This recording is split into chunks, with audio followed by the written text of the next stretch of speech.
Meeting follow-up, Mr. City Manager. Mr. Mayor, I don't really have anything by way of follow-up, unless there's other questions or concerns council might have. Anybody have anything from last week? Okay. Sounds good. Then we'll move on to second sheet of ICE feasibility study, Mr. City Manager. Thank you, Mr. Mayor. Members of the council, good evening. A number of months ago, our volunteer user group, who is represented over here along the wall, came to the council and proposed a partnership to evaluate the possibility relating to having a second sheet of ice to deal with the surplus demand that there is with regard to ice time in our community. And there's a number of user groups actually that have that interest. Pursuant to the discussion of the day, the then city council directed staff and our volunteer group here to put that partnership together and get the evaluation underway that culminated in a study that we are going to be introduced to this evening. And the basic mission, which I should say, was funded by our partners here with us tonight, which I appreciate. Thank you. We all appreciate it.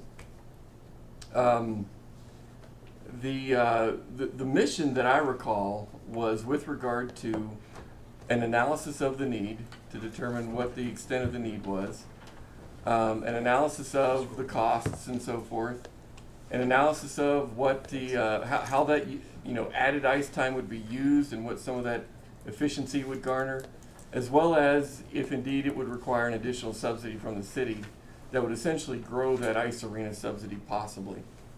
And so those were primary questions that we all had an interest in and shared some commonality in. And tonight I would invite you to listen out for those kinds of questions to be answered, as well as the host of other data that we might be able to pry apart and look into. So with that, I'd be pleased to turn the time over to Mr. Cortez. There he is, right behind me there, and you can get us running. If that's okay, Mr. Mayor. Sure. I'm not going to take a lot of time because we do have consultants that did the study, so I'm going to turn most of the time over to them. But I would like to mention it is the Casper Amateur Hockey Club is the group that basically said, hey, we're really interested in getting the ball rolling on us. We'll fund the study. It was just over $21,000, so kudos to them for stepping up. It is our study, though, meaning it's the City of Casper study, so basically it's your study. They were just nice enough to pony up the money for it. One of the other things that I think is kind of interesting is we've had iterations of the conversation, and this has been going on for years, was that the hockey club in particular said, hey, give us a number. We're interested in a public-private partnership here to build this, and just give us a goal. Like, what do we have to come up with to show you that we're interested? So I thought that was kind of an interesting take that I don't hear a lot from our user groups, where they're like, just give us a number to shoot for, and let's try to make something happen. I thought that was really cool. So please, as the presentation's going on, and I realize, the sticker shock and us talking about, all these other projects that we have, I realize they're big numbers and we have priorities and stuff, but I think that it was really neat how they kind of framed that up to us. So please be thinking of that. If I was going to address the problem statement that kind of just brought this whole thing to a head, the problem statement is we got kids coming off the ice at 11 p.m. on school nights. And it's kind of just that simple, and I think after that, as a parent and stuff, you start asking questions, how do we solve the problem? I'm not saying that this is the solution, this is just maybe one of the ideas that's come forth, and we really want to quantify what it looks like. And so with that, I did see Jeff King and Tom Betty on here. Hopefully Fleur or someone behind the scenes can cue them up. But I told them that they'd have about a 10 to 15 minute window to present the study, basically what we paid the $21,000 for, and with that I'll turn it over to them, and then we'll also be on hand to answer any questions after the presentation.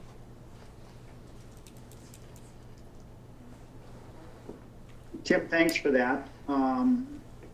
This is Jeff King with Ballard King and Associates. I'm not sure, I haven't seen the presentation pop up.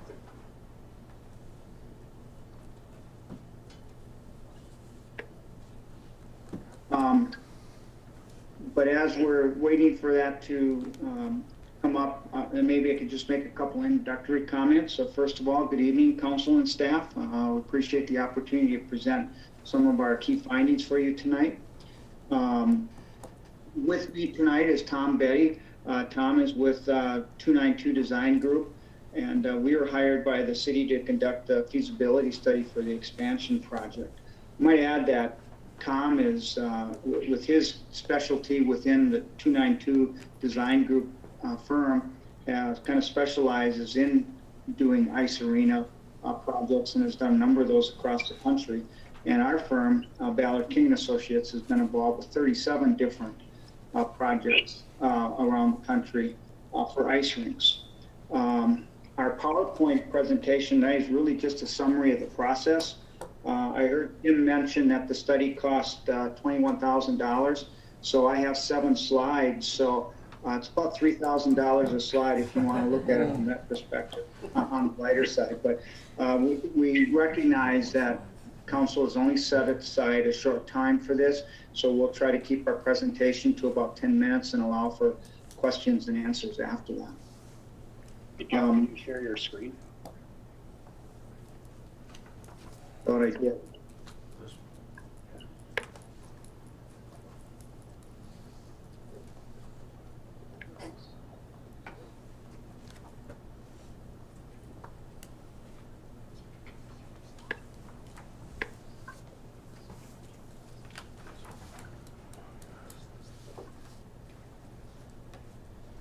Jeff, I think we can see your screen. We just need you to pull up your PowerPoint. PowerPoint. Looks like we can see your screen. All right, there we go. There you go.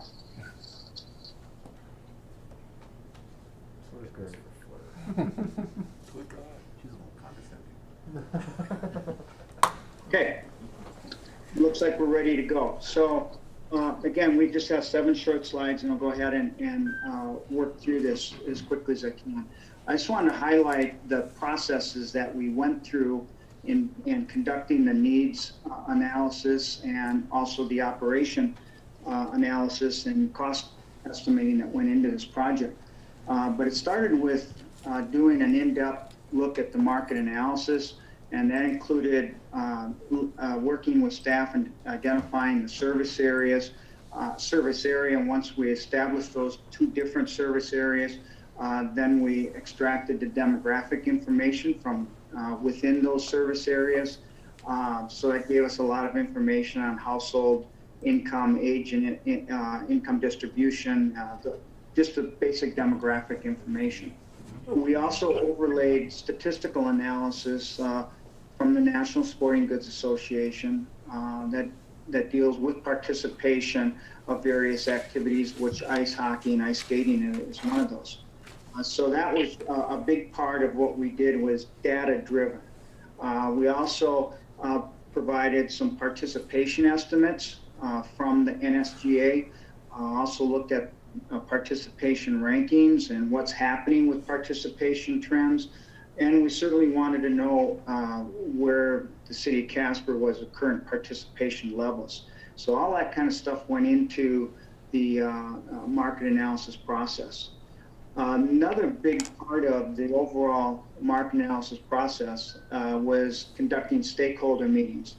And this is just a list of the various stakeholders that we met with. These folks obviously had a vested interest in the project.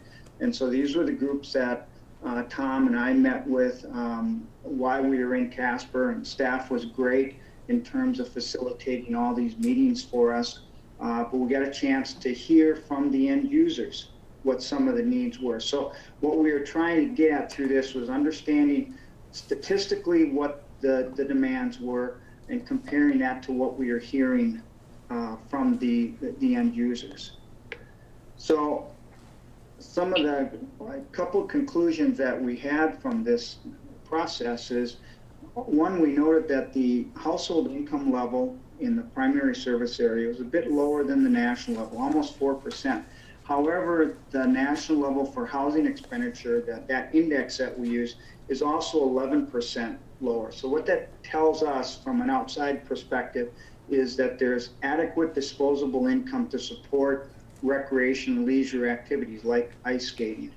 We also concluded that hockey's not reached its market potential and there is room for more growth with the hockey program and skating. And I think you would, you've got folks sitting in the room tonight that would verify that they have not reached their full potential, and that's what we found through the market analysis. So some other information that I wanted to share is that we found that currently 90% of the prime time available at the ice rink is being used.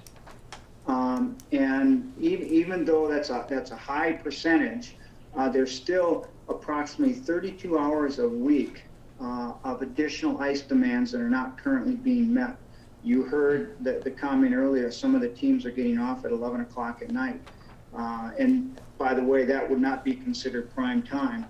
But that's some of the challenges you have with trying to meet the needs of the hockey program with one sheet of ice. So as we take a look at what would happen if we transpose that demand for unmet program onto a second sheet of ice, you find that just right off the bat, 36% of the prime time would be consumed with the second sheet of ice. And again, keep in mind that that's just the initial, that the program's going to grow and expand and get larger as time goes on. Certainly a second sheet of ice also provides the opportunity to host more ice events during the winter months. And that's key because one of the groups we talked with was from the convention center, and they echoed the same thing. It's a challenge to get people to travel to Casper in the winter months. Certainly being able to host ice events provides the opportunity for hosting events and drawing people to the community.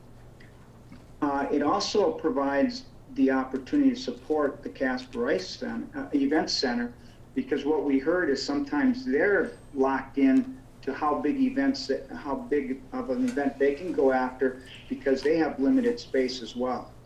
So, perhaps in the off season, being able to support some of the things that they're doing at the Casper Event Center would allow for larger events to come and obviously have a greater tourism impact.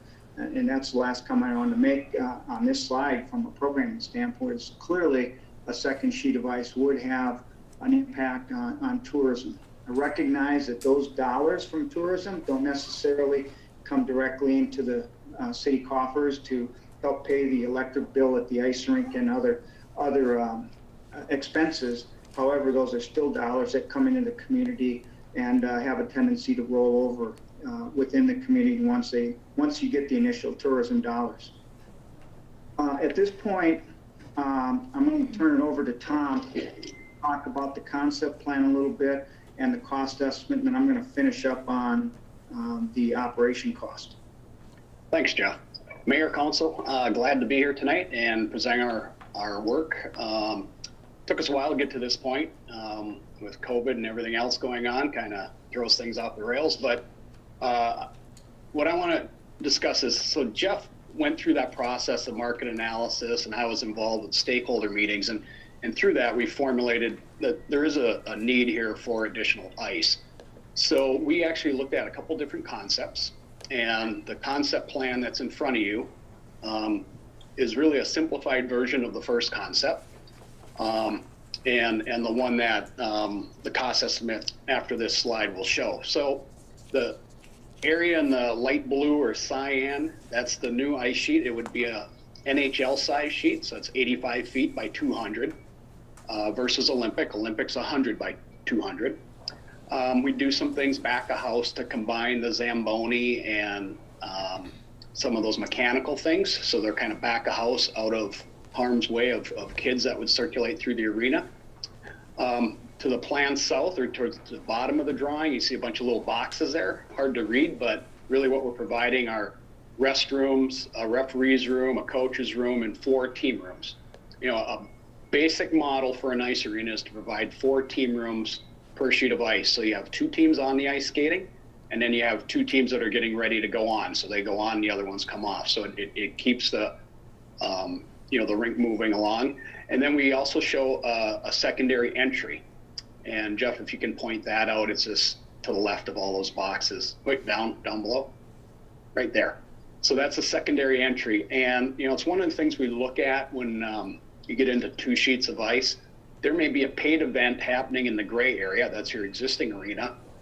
Say there's a junior game going on. It's a paid event. You want to be able to secure that, collect the dollars at the front door.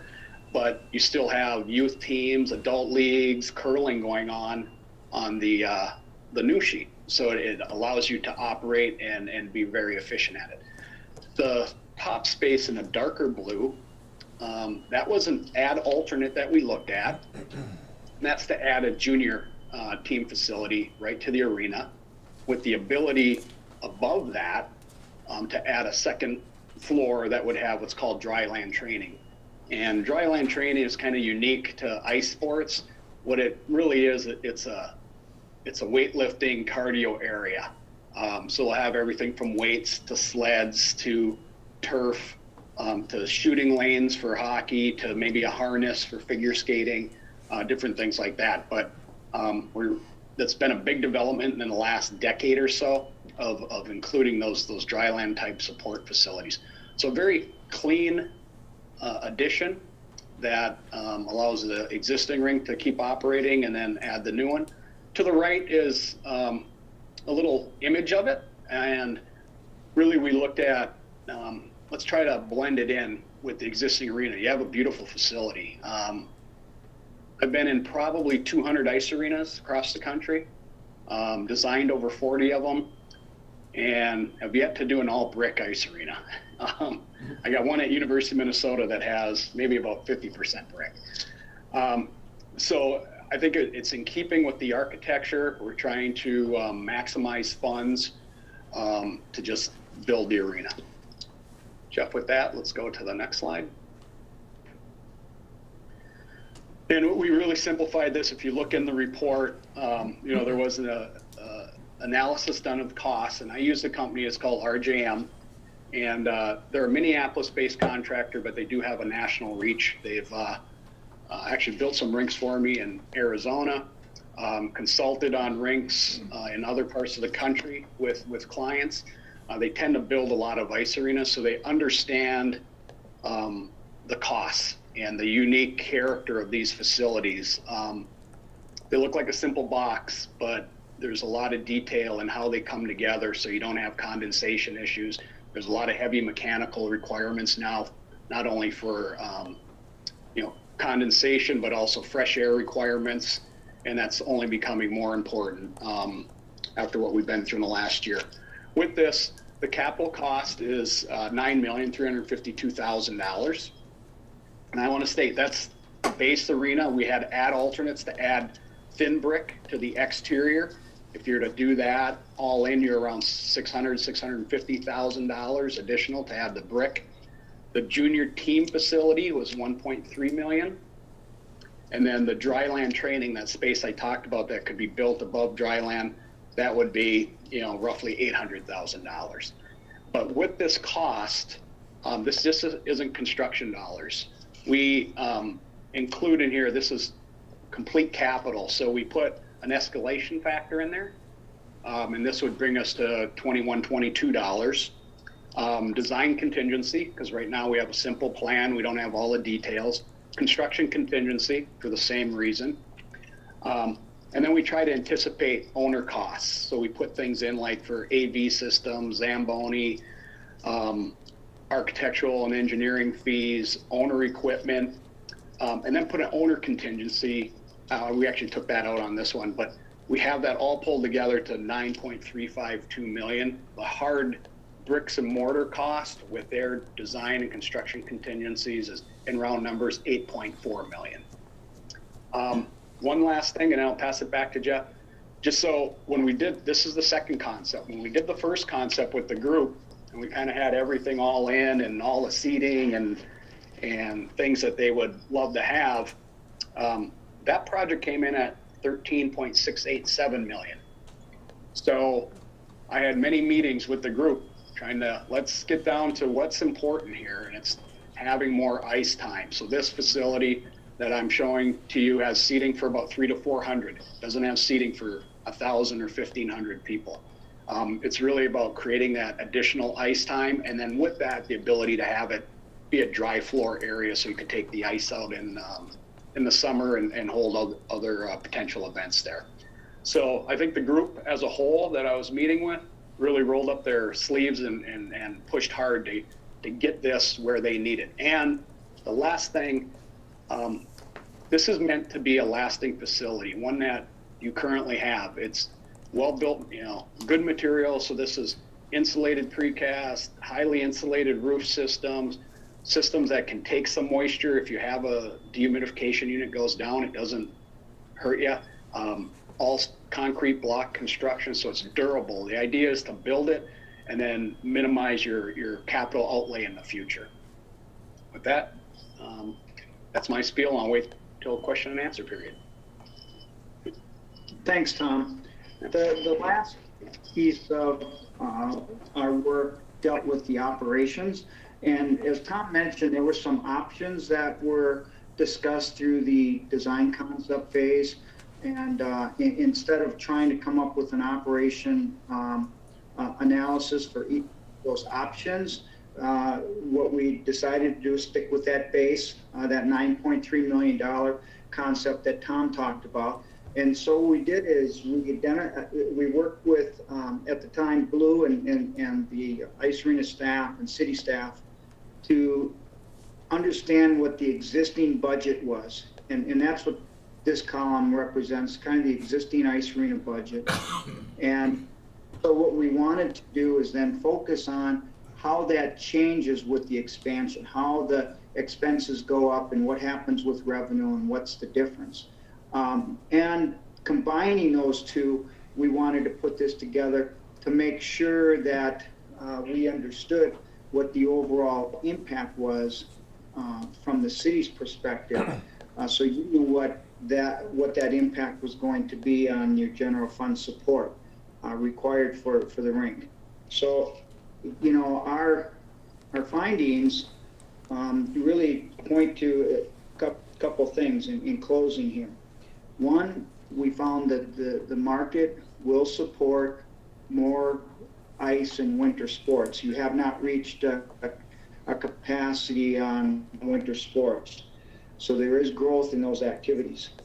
There's certainly going to be an economic impact from having a second sheet of ice that's going to benefit the city as a whole, and in particular hotels and restaurants and gas stations as part of the impact from hosting events.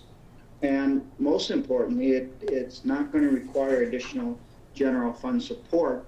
And keep in mind that this is just the starting point, year one. So what happens when you're at 36% when you go in year one and these programs start to grow and develop because there's more ice time? Now suddenly you're at 60% capacity. The impact on the general fund is going to be a reduction in terms of the amount of support that's required over time, and perhaps even to a point where maybe there's no general fund support going towards the ice arena operation. So with that last comment, I think we're ready for questions and answers. Councilman Gamros. Thank you for the presentation. It was very informative. One of the things I've struggled with, in particular to the Casper Amateur Hockey Club, is I don't have personal experience. I have friends that have kids in it, and they're very, very passionate. It sounds like you have kids in it. It sounds like people that play hockey are super passionate about it. But I wouldn't know because I didn't grow up playing it or going to games or anything like that. So I love the plan. I mean, it would be awesome to have 2 sheets of ice and have people curling and stuff in there. But as you said, we're considering multiple capital projects. And so part of this assessment when I was looking through it, you know, I'm kind of a data guy, and so I was looking at some of the graphs about national activity trends. You know, kayaking, yoga, gymnastics, these are all increasing a lot. Hockey's growing, but much slower than some of the other ones. And so when I look at some of these statistics that you included in the assessment about how hockey stands up next to some of the other sports, you know, I think back to, we're also considering, you know, I guess our tennis courts in town are really, really awful. And, you know, tennis scores higher in all these. And so in my mind, that's why I would prioritize it. But again, I don't have the experience of participating in a hockey club. And so I would like to be more informed about, I guess, the cost and the revenue of the current hockey program. I'd love to hear more testimony from people that play hockey, because again, it's not the circle I'm in. And so to put myself in those shoes and understand that perspective, I would, as we're making these huge decisions, that's something I personally would love to see more. I don't know how we go about that, whether maybe we just give the floor to folks for a few minutes, but that's where I struggle. Is I love the vision, I would love to see that, but we got a lot of big projects that we're considering, and for me, in my mind, to be the most fair, you know, so that's where I'm at. I'm sorry, that was a word salad. Probably a huge waste of time, but that's my frustration, if it made any sense to you. If I can add one thing to Yeah. that, though, it's beyond hockey itself. I mean, And hockey is the ice biggest skating and figure user, skating, right. But you have figure skating, curling. There's a lot of different things Sure. that go with it. So, Vice Mayor Fair Pacheco. point. I think the problem that arises, I mean, obviously we have a lot of stuff to have to pay for, which I agree with and so forth. But I think the big issue too is we have kids on ice until 11 o'clock at night, and it's just not okay, you know. And we should have thought about this, and I don't want to bring it up, but we should have thought this when we were looking at that ice that went up to the event center. We should have been building the second sheet of ice for the kids. That was before our time. It was right. That's But him. Sorry, how many times I've heard that today. But we should have been thinking about this long term, in the sense of how this was affecting it then, so we could have invested in it and started doing that.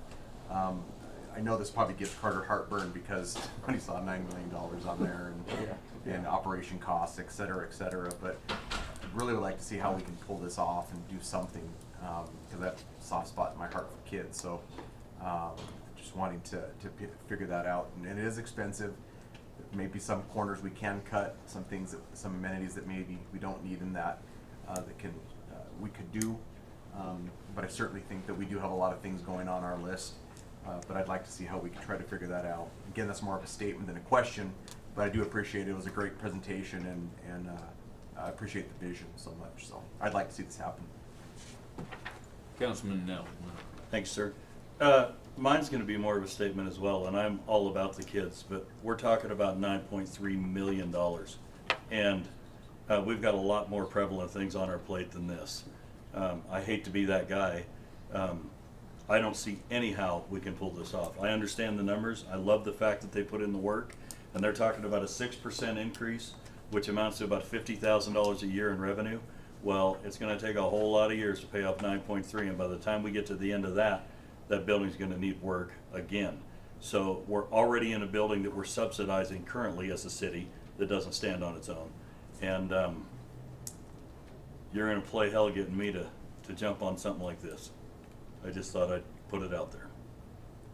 Councilman Cassidy. One of my concerns is the average age, and again, as everybody has said, appreciate the work, but the one thing they noted there was the average age was 35 point something. Where is our demographic heading?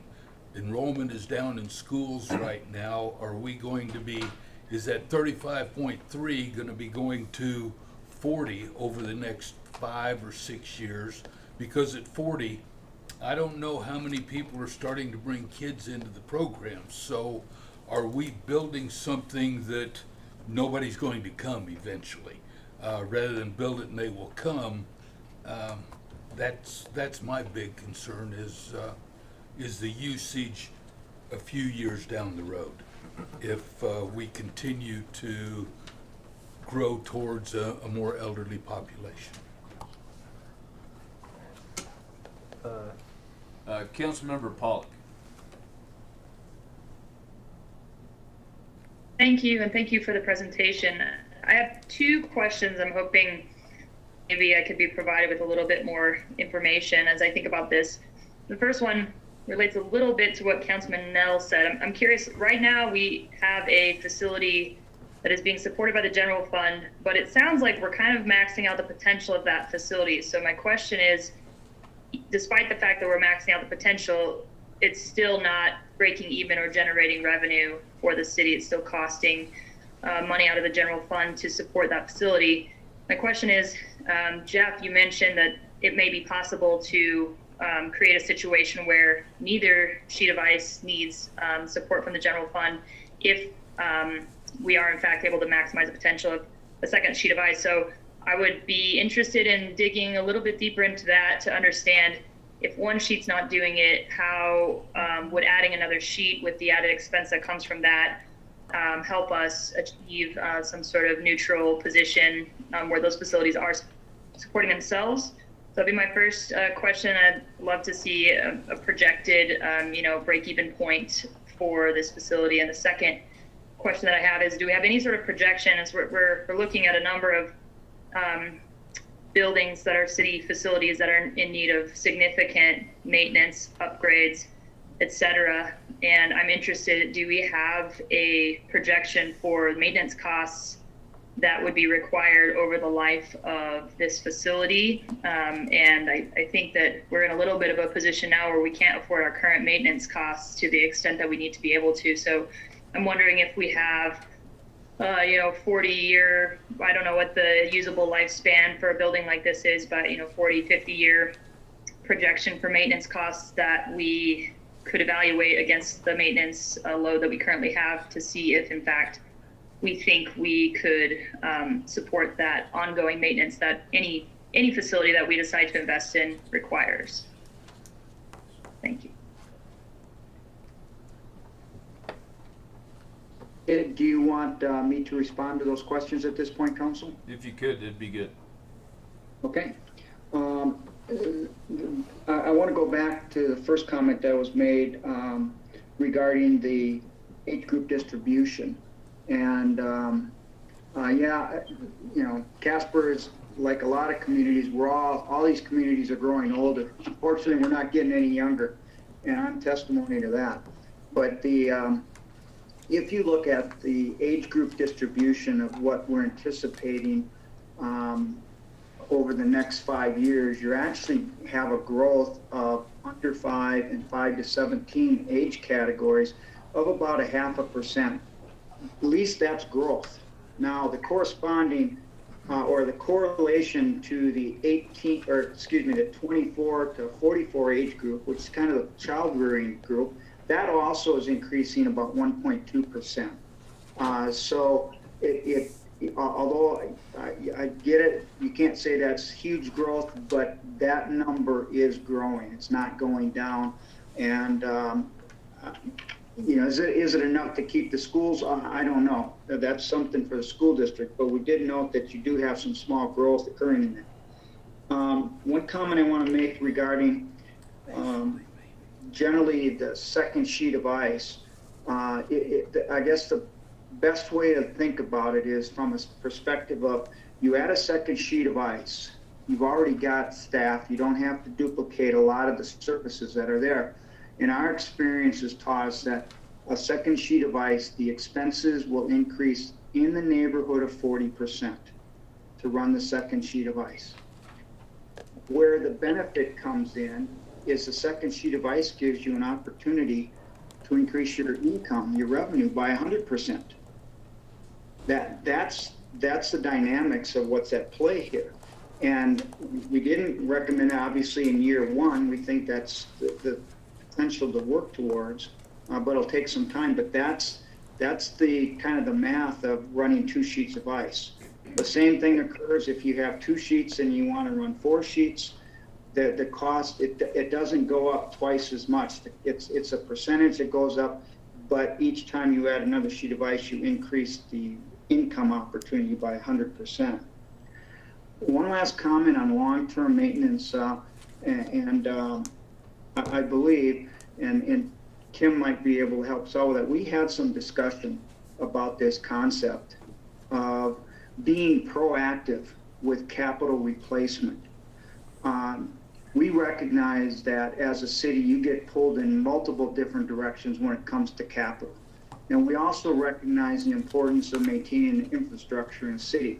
And so what's more important, new police cars and a public work project or buying a new Zamboni? We get that, and we're not here to argue that.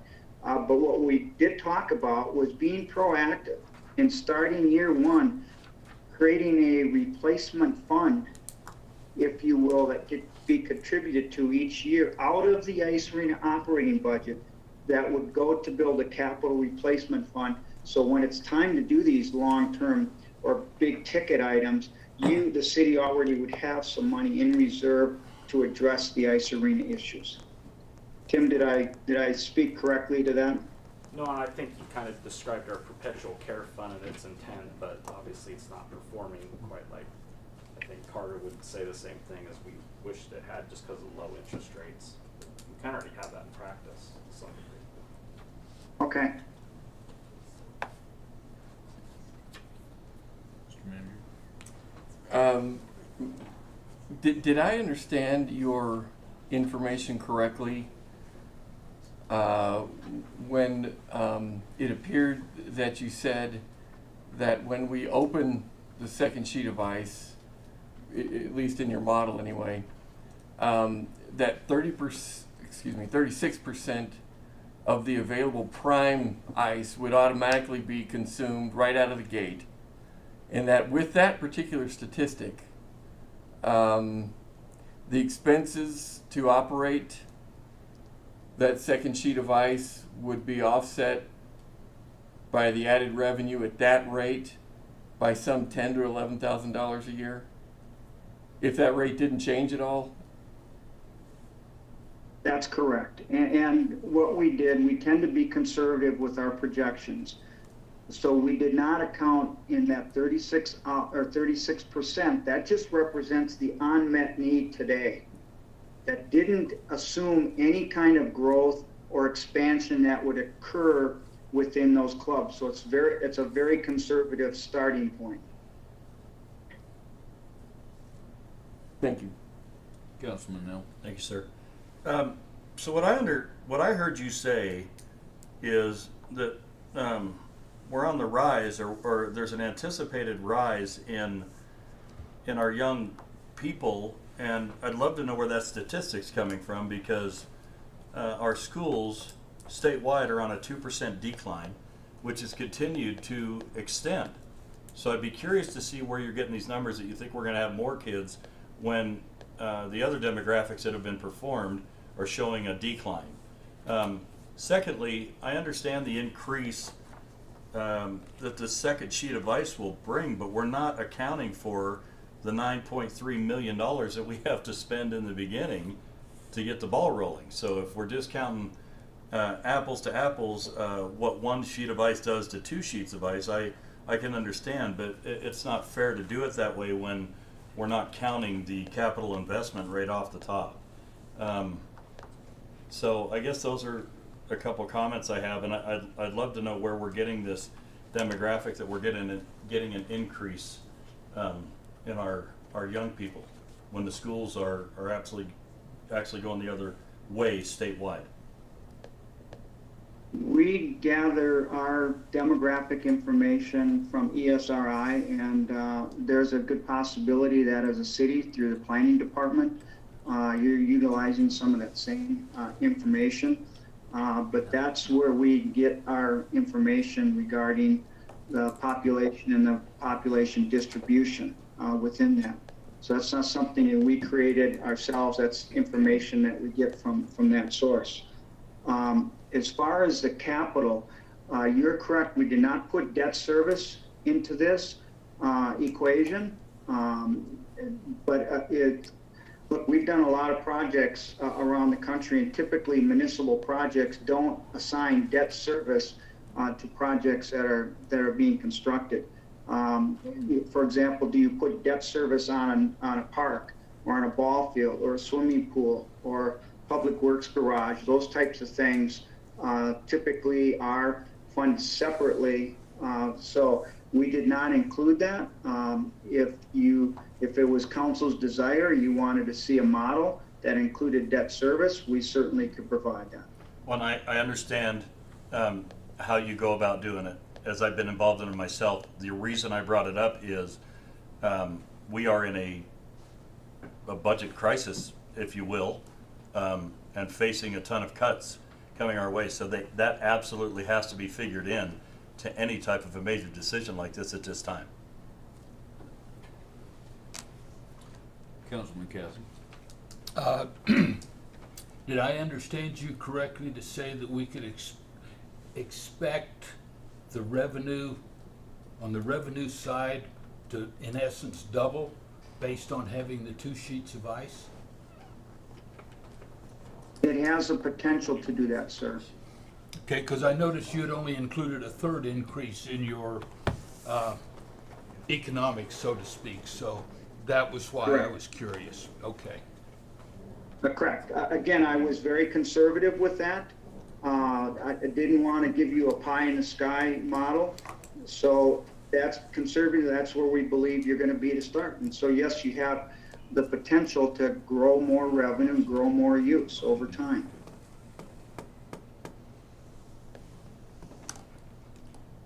Mr. Manager. Thank you, Mr. Mayor. Hey, Jeff, so I heard a couple numbers in this discussion tonight. One was, of course, that 9.3. You also talked about, kind of a master plan build out of somewhere in the neighborhood of 13. What would the other end of the range look like if indeed we value engineered the 9.3 to get us started on a second sheet of ice with obviously other phases that could be considered in the future? So give me the low end of that range, please. That Yeah, actually, that's Tom. Yeah, Tom, go ahead. I'll chime in on that. So on the low end of that range, it's a tough one just off the top of my head, but you could eliminate the team rooms. We could eliminate some of the glass that we had on the end of the arena, just something to view the mountains and bring natural light in. That was kind of important to the group. Unfortunately, we don't have to build the bleachers, so you could literally put the sheet of ice in, and then it becomes a negotiation with your building official on if we have to add more toilet rooms because we have more space. But if we could eliminate that stuff, team rooms come out, the toilet facilities and the bleachers come out. In round numbers, that would probably take the 9.3 down about $1 million, $800,000 to $1 million. Mr. Mayor, Tom, some of the other things that I heard in terms of prices was with regard to that the junior room or the junior wing or whatever you called it, and that alone sounded like $1 million. 1.3. Yep, thank you. And then the $800,000 additional layer Was for the dry part, which there's already weights in that building. Right, and so I was hoping for a little more lower end, actually, Tom. The 9.3 million was already without the junior facility, without the brick on the building. Tom, you're going the wrong way, man. Kind of down to bare bones. We just left the team rooms and the bleachers in, and that's the 9.3. So all we have left to cut out of it is a couple windows, and you eliminate team rooms, then it gets hard to even host tournaments. You'd have your ice, but there's not a lot left to cut. What you have to remember about an ice arena, and when you look through some of the numbers, there's 1.15 million just in the ice plant modifications and the rink floor. $200,000 in dasher boards. The structure itself is just heavy. So by the time you get to the end of it, and the mechanical systems, there's not a lot of fat in these buildings. There really isn't. People will look at the brick and some glass at the front, but that overall percentage is maybe 15% it can swing it. It really comes down to your square footage, and we already squeezed this down to the point where the team rooms that we propose in this don't have toilets and showers, sometimes we'll do half of them, we'll have toilets and showers associated with them. But the group as a whole, they just said, we want to get to ice, and what can we do? When I did my first ice arena 25 years ago, you could build this facility right here for $2.5 million. Unfortunately, inflation has hit ice arenas harder than most building types because of increased costs in refrigeration globally. It just drives it.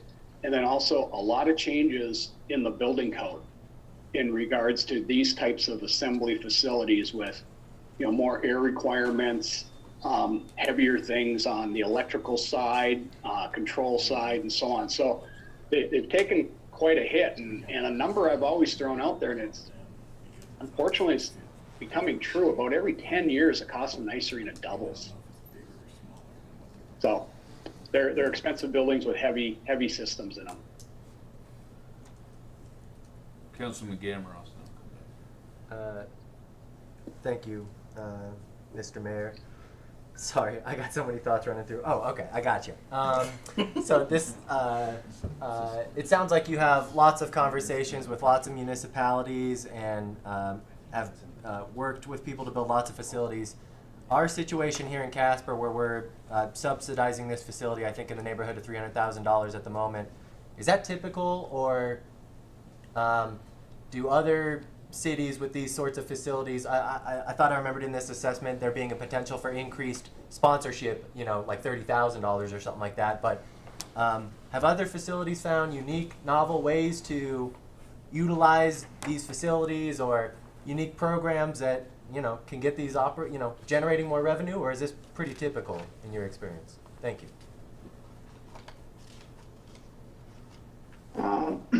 From the operation perspective, there are, you're at the mercy a little bit of what your market will bear.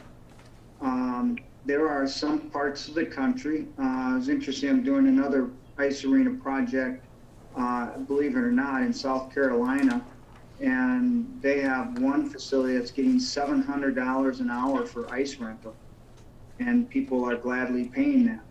Well, that's not going to fly in Casper. We get it. So some rinks, it depends on the uniqueness of the market that they're serving. But there are certainly some things that can be done. However, the city, through the Parks and Recreation Department, there's already a number of sponsorships and signage and activity going on in the facility. So they're moving in the right direction. Tom, did you have anything you wanted to add to that? No, I think you hit it right on the head. You're kind of at the mercy of what your market will bear. And I work on facilities across the country, and you'll see lower rates just below Minnesota here. You can rent ice for $190 an hour all day long, and it's because all our rinks here are subsidized, quite frankly. You get into other parts of the country, and you're looking at $300 to $700 an hour, and so it really depends on the location. And then there's that balance, and I know there's youth hockey people there tonight too, and even figure skating people. So if you start to push that number up, then all of a sudden you lose participation. So it's always that balance and what the market can bear. You can look at it. Jeff can look at studies that way and see what happens. Okay, Councilman Kathy, and I'll get to you here in a minute, Councilmember Pollock, but then you'll be next. He had mentioned, or Tom had mentioned, quite a bit of money, it sounded like, on the ice plant. I thought part of the deal with moving the facilities from the event center down to the ice arena is that they were supposed to be capable of handling 2 sheets of ice. Is that a misnomer, or is there something that we're missing in this discussion? You can handle it, but it would need modification. And also I think that when he said that, he was also talking about the ring floor as well. Oh, I know the floor's got to be. Yeah. I think, yeah. Well, it's about- it'll be it's a brand about- new floor, so. It is about $400,000 to modify the current ice plant to handle the second sheet, plus the piping and all that stuff. So I think he was saying that would be a little over $1 million. So we still have to spend almost $500,000 on the ice plant itself. Correct. 400,000. Which, believe it or not, is still a buy. That's a good deal. Can you explain that, Tom? Yeah, so so you have your ice plant that it's just been put in and worked on, and it's about, I think, 60 to 70% there. So what happens when you add another sheet of ice, you then have to add other compressors and additional pumps, because you're not going to put those in until you're ready for this new ice sheet, because why spend the money on it? So you have additional pumps, compressors, and then really the big cost is the floor itself and all that piping. So that's one of the costs you're seeing, and then the dashboard cost is part of that. So typically you'd see probably that what we're at 1.115 million for ice systems and dashboards.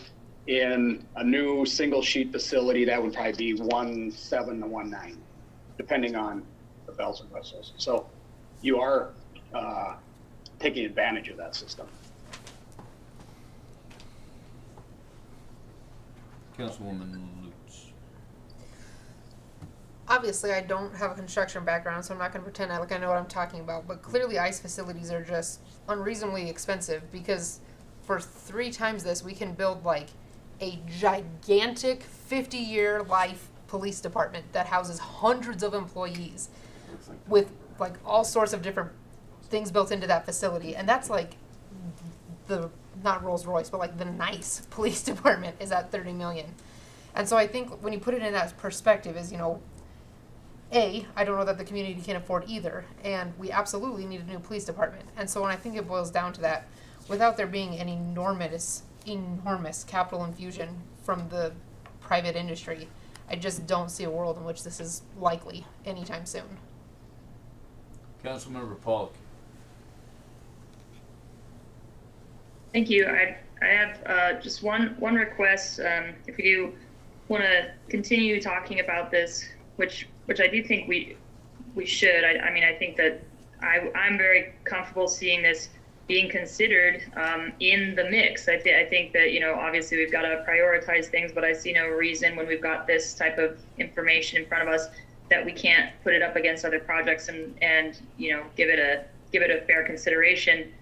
But I would like to see a better number on the maintenance. I agree. I think that coming up with a fund, but the reality is that fund is still going to be coming from the city and the general fund, so to cover ongoing maintenance costs. So I think we should, to be responsible to councils later that come after us, we should have a sense of what that type of burden would be in the long term. So I would like to see some at least rough estimate over every 5 years or 10 years or whatever makes sense for the equipment that's in there. And then second, I think I would just say that this type of project is, to me, as the visionary in me, like this is what I want to see for Casper, and these types of amenities I think are what are really important to the identity of our city and the quality of life of our citizens. But that my personal vision for that, and obviously a number of other folks share that vision, is running up against a situation right now where our revenues are in decline statewide. There's really no plan to get them to return to what we had before, or in any sort of direction that we're moving that makes us think that that's not going to be our reality for the foreseeable future. And the appetite of the citizenry does not seem to currently support any new revenue raising measures. So until something changes, I fear that these are the types of projects that will suffer and that will have to get put on the back burner. Some of these things that are really, key central things to our community's vibrancy, we're just not in a position to afford them until something changes in our revenue picture. And the way that, to me, is going to happen is going to have to be a change of mind in our citizenry that this is, in fact, our vision, and that we're willing to find revenue measures to support these types of things. Well said. Absolutely. One other thing I'd like to add to that, though, is in this discussion tonight, we are looking at numbers coming in and generally coming from hockey itself. But correct me if I'm wrong, anybody, that, you know, in this facility that we're looking at, that second sheet of ice comes down and you have other user groups such as Casper Soccer that would come in and do indoor soccer. You have other user groups that will come in and take that time up, and you will generate money off of that. So we can't just look at it and say, well, Casper Hockey's only going to generate X amount of dollars, and so this is a terrible idea because we'll never be able to pay for it. There's plenty of other user groups out there. There's plenty of things on ice. We have curling, we have figure skating, we have hockey. We've talked about Cheyenne has bumper cars that they put out on the ice, and it generates money. So there's money generation that can take place on this. So to put it all on the backs of the numbers that we have right now, I don't think is really fair just to say, well, we wouldn't be able to support this thing, because I think there's plenty of things out there that would, plenty of other groups that would use this and support it and help generate money. Councilman Nell. Thank you, sir. I'm in agreement with you, and I love the way Amber put it. It was quite eloquent. The city could use it. The problem we're facing, and the kids could use it. The problem I personally have with it is this building is already a subsidized, it's our second biggest subsidy, I believe, isn't it? Carter? Mr. Mayor, Councilman, if you include the rec center, then Which I am. That would be true. Yeah, so if you include both units together. Right, so this building is already our second largest subsidy in the city. And now we're talking about adding another 9.3 to it, and which I'm not opposed to, because it would be great for the city. I just don't know where we get that money. That's the problem. And Carter, that's going to be something you'll have to answer, because we've got some other, big things that are probably more prevalent than this. And when I looked at the numbers, hockey's 1.1%, and I think figure skating is 2.9. So to spend that kind of money out of our budget for 4% that's awful tough for me to wrap my head around. You know what I mean? It's not that I don't want to do it or that I'm against it. In a perfect world, when we had enough money and could do everything, I just don't know how we prioritize these things. So anyway, just to. Vice Mayor Pacheco. So, yeah, and Amber explained it much better than I could have. I think with that being said, I think that, obviously I'm in favor of something like this. And the question remains, though, is do we move forward? Do we kill it now? Do we look at those things? Is this something that, like Amber had said, do we put this in our pile of these are the things that we're looking at in projects? And then we kind of say, okay, these are our projects to move forward with. I am in favor of putting it in our pile and saying, this is something that we should look at seriously and how we do it. And yeah, we're in our state right now that's had an economic diversification problem, and that does not have any income streams, which they have to fix. But that's a larger story for the legislators to deal with. But certainly is something that I would like to see for us to try to have that in the mix and not cut it tonight and say, well, yeah, it's going to be difficult, but I think we need to continue to have this conversation. So, Councilwoman Ingress. I just have a couple questions. How old is our ice plant currently, and what is the typical lifespan of it, and what's the cost to replace it? The current ice plant is the one that we pulled out of the event center and brought down. So that ice plant, I want to say, is probably 5 years old, but it wasn't ran a whole lot. So the useful life on it is still pretty extensive. They say that they can last us around 25 years is what we've been using. So right now the intent would be is that it'll last us 20 plus years. And how much does it usually cost to replace an ice plant? Well, it depends on the scope of work. The one that we just did included the building and everything, and that one was just shy of $2.5 million. If the way it sits now, it's on a skid mounted thing, so we have the building already. We would slide out the old package, put a new one in. And in today's dollars, you're talking about just over $1 million. Okay. Councilman. Thank you. I just want to go on the record. When I ran for office, I promised my constituents that I would be frugal and conservative, and there's just too many other things on the rolls right now, and I'm going to have to say no to even considering this any further. That's just me. I just want it on the record that that's where I'm at. So, and I'm sorry we can't do everything. It's just a priority thing for me. Mr. Mayor, thank you. One of the things that I recall, and many of you on the council will probably remember as well, is that the user groups did commit to generating some of the capital needed to do a project of this nature. I don't want to totally put you on the spot unless you're prepared to answer that question tonight, with your permission, Mr. Mayor. Do you have a feel for what it is that you'd be willing to commit to raise toward a project of this nature, or would you like time to do some homework in that regard? Yeah, well, thanks for letting us come on, Pat, by the way, for you guys that don't know me. We started this project about 3 years ago, and I don't want to jump right to that number, but I think that, you know, without spilling the cat out of the bag, I mean, we could privately fund this right now and give it back to the city. But I don't think privately we want to own it. We want to give it back to the city so that the city gets to generate revenue off of it.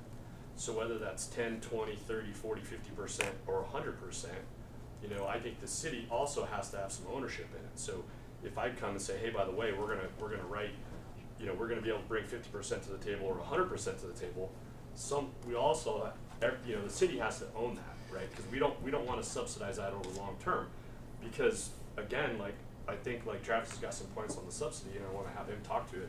But I'd like to jump back just really quick is why you guys are talking about this before you kill it. I think that there's a few things that we need to think about. Is that, you know, the one reason hockey doesn't grow is because we don't have a facility for it to grow. Anybody can go buy a bike and ride a bike outside. You can't just go put on skates and just go find a sheet of ice. So right now, the state of Wyoming in 2020 with COVID, hockey in general was up the highest it's been in almost 2 decades, if I'm thinking that right. Our club going into next year will have the most players, most skaters it's had in a decade next year. We're gonna have more skaters and more demand than we're gonna have ice next year, period. So you're talking about displacing a whole group of kids because we don't have anything to do. Or we're gonna be practicing till midnight instead of 11. You know, I think that one of the big things when we talking with like Tom Betty and Jeff King, is that, you know, sports tourism right now in 2000, can I get this off? Is that right? Sorry. Sports tourism in like through 17, 18, and 19 was up over 20% nationwide. So it's the fastest growing part of tourism and travel in the United States. Wyoming is hurting. I'm a small business owner. I've had a business. We're going into 42 years of business. And I asked the simple question, what are we doing to bring people to Casper? Period. So we talk about budget cuts and deficits in the state of Wyoming, and I deal a lot with the state of Wyoming on funding things, and you know, the city of Casper, I do a ton of stuff with the city of Casper now in my business here locally, and I ask, what are we going to do to sustain like our local businesses, period, and drawing people into Casper? So maybe it's not just this sheet of ice per se, but what are we doing to draw them in? We can't just cut money and fix buildings and expect people to come into Casper and have revenue in 25 years. So part of this, us coming to this board and us starting this project 3 years ago was a lot more than me saying, hey, I just want my kids to play hockey, right? Like, I didn't even play hockey growing up. I'm not even that passionate. These guys are way more passionate than I am. And there's a lot more parents way more into it than me. But I think at the end of the day, when you look at a project like this, it's the same as the lodge at Hogadon. What are we doing to drive people to spend money in Wyoming? So when we talk about tourism dollars, we talk about a facility that we can turn around and pay you guys back, pay the city back, pay the city, bring in tourism dollars. Travis here, he's got some data, you know, and if we have time, I'd love to share that with you guys. We don't want to take up too much time, but we put a tournament together 3 weeks ago. We put the tournament together in 30 days because we were going to go to Colorado Springs and play in a multi-team tournament down there that was 60 teams that go to that tournament, and it basically got canned. So we picked up the phone, and in 30 days, we threw a 12-team tournament together. And you know, the data that we put together in the spreadsheet that Tom and Jeff provided us, we brought in $256,000 of direct impact to the city of Casper in less than 30 days. So a 30-team tournament, which is what we could do on 2 sheets of ice, you're doubling that number.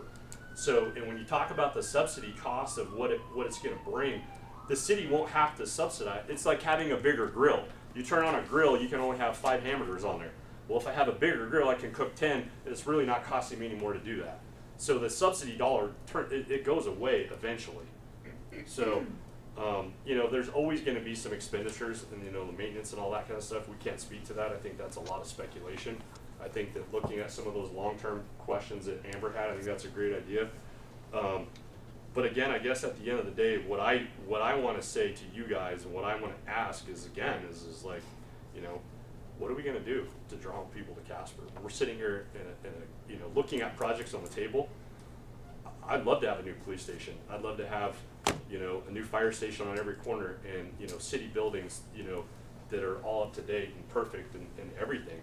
But at the end of the day, like, that's also not bringing people to the city of Casper, and kids have to have something to go to, and families want to move to places. And right now, the other thing is that blessing in disguise actually is COVID. Is look around right now. I mean, people are moving out of the metropolitans and moving into places like Wyoming. Wyoming is growing so fast right now. I think there's I saw like 143 houses for sale in the city of Casper like a week ago.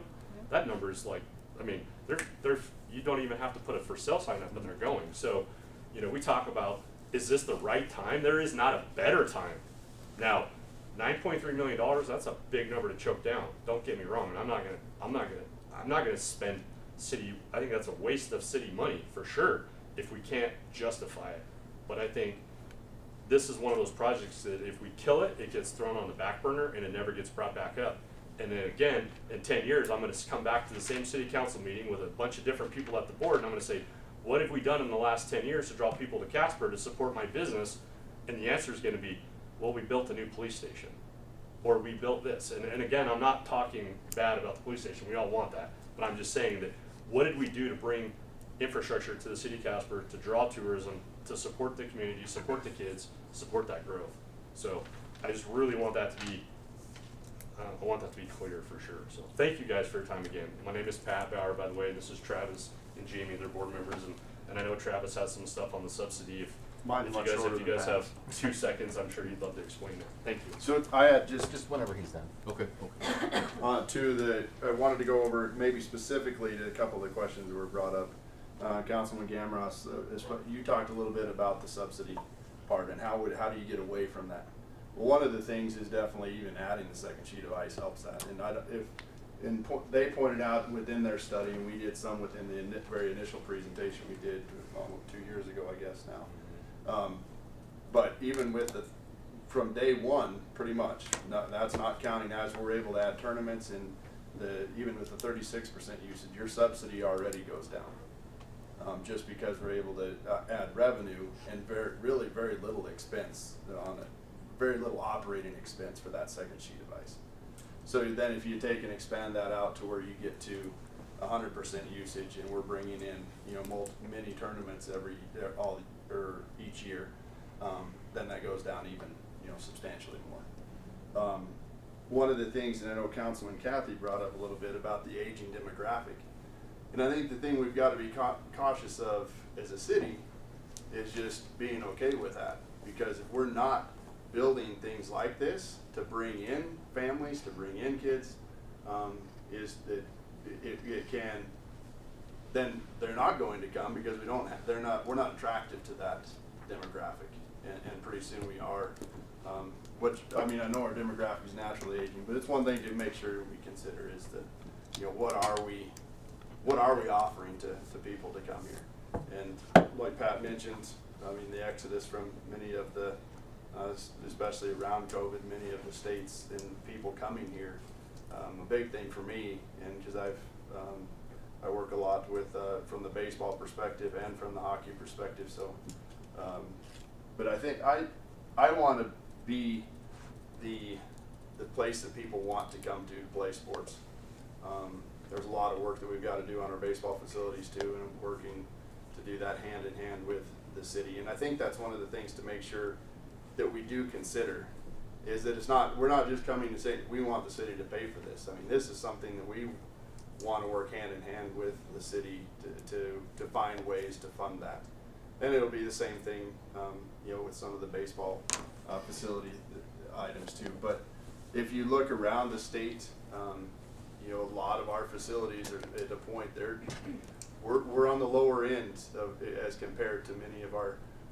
I feel like it's a competition between Gillette or Jackson or Cheyenne Laramie and some of them. And if we're not staying ahead of that, I feel like we're not then able to take advantage of the one big draw we have, which is the geographical location.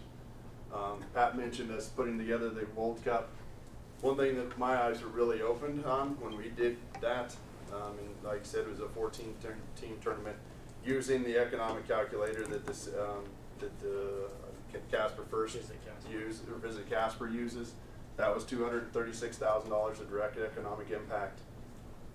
We could and what opened my eyes when doing that tournament is calling around to Montana, North Dakota, Wyoming, Colorado, and how many teams were. Yeah, if we had known just a little earlier, you know, you guys scheduled a little bit earlier, we'd come there no problem. So we have huge opportunities to bring in some of those in multiple 30-team tournaments a year. Figure skating can bring in regional events. You got so. Also, don't forget, I mean, we can look at just the operating costs and we can look at the fixed debt costs, but don't forget what the economic impact can be from it too, because it gets pretty big. Using that same calculator on a 30-team tournament, 30-team 3-day tournament would be approaching $500,000 of economic impact too. So those are the couple of things that I have. Thank you for your time. Thank you. Yeah, I think we can talk about this all night, but I'm with Ray on this. I think this is something we should give serious consideration to, especially if we're having private, potentially private money coming into it as well. I think one of the last things you want to do in an economic downturn is roll up the sidewalks and shut everything down. You know, we've been talking about diversifying Wyoming's economy since longer than I've been alive, and it's not happened. And the fossil fuel industry, I don't think will ever come back to where it was. It's trending down globally. There's a trend to get away from it, and so I think municipalities have a responsibility in that as well, to make them attractive to bring in new business, because when new business and new people come to Wyoming, they're looking at not only, oh, they have low tax rates, well, what is there to do? What is there for my family to do, my kids to do? I think that's an important aspect of it. I mean, because we can, it's some of the lowest taxes in the nation, but that's not the only thing that businesses and people look at. I mean, I don't think we can lower our tax rates anymore, to be honest with you. So I think it's our duty as municipalities to try to make our cities and towns attractive to these potential new businesses, and then this is part of it. Especially when you're talking about an aging demographic, well, it's because nobody really wants to come. I mean, there's not a whole lot to do, is what I'm trying to say, I guess. So I think we should give it serious consideration. Councilman Gamros. Thank you, Mr. Mayor. I don't want to try to reiterate what Amber said earlier, because she said it perfectly. So I just like to concur from that earlier, because that's at the front of my mind as we're, I totally thank you, Travis, for the data on the sports tourism. I'm totally sold on that. I believe the economic impact is there. I love the diversity of activities that could be there. And I'd actually like for us to consider it, because it, you know, as Pat mentioned, I don't want to see it just fall by the wayside and another council 10 years from now be in the same spot as us and it go away. So I'd like to at least consider it. But in my mind, you know, I'm looking at the significant needs and project list that Carter has been going around giving presentations the past few months. Wastewater treatment plant, 21 mil, police station, 40 mil, streets, 7 mil. We hear about the streets all the time. Stormwater system, 40 mil, river restoration, 20 mil, aged out building stock, 50 mil. It's huge numbers, and there's so many of them. I think for me, it absolutely changes it if there's private donors willing to get in, but I also think, especially right now, it would have to be significant. The first thing that came to my mind when you were talking about police stations and stuff, not being that community driver, David Street Station, I think is a shining example of a community facility built to attract people, to diversify, and I think it's done a great job. But at that time, Ray, you were there, I wasn't, so you probably correct me if I'm wrong, but I believe at that time, City Council invested $3 million into it, and it was a $9 million project, $6 million in private donations or something like that. So, you know, we contributed 30%, and the other 70% was state and private.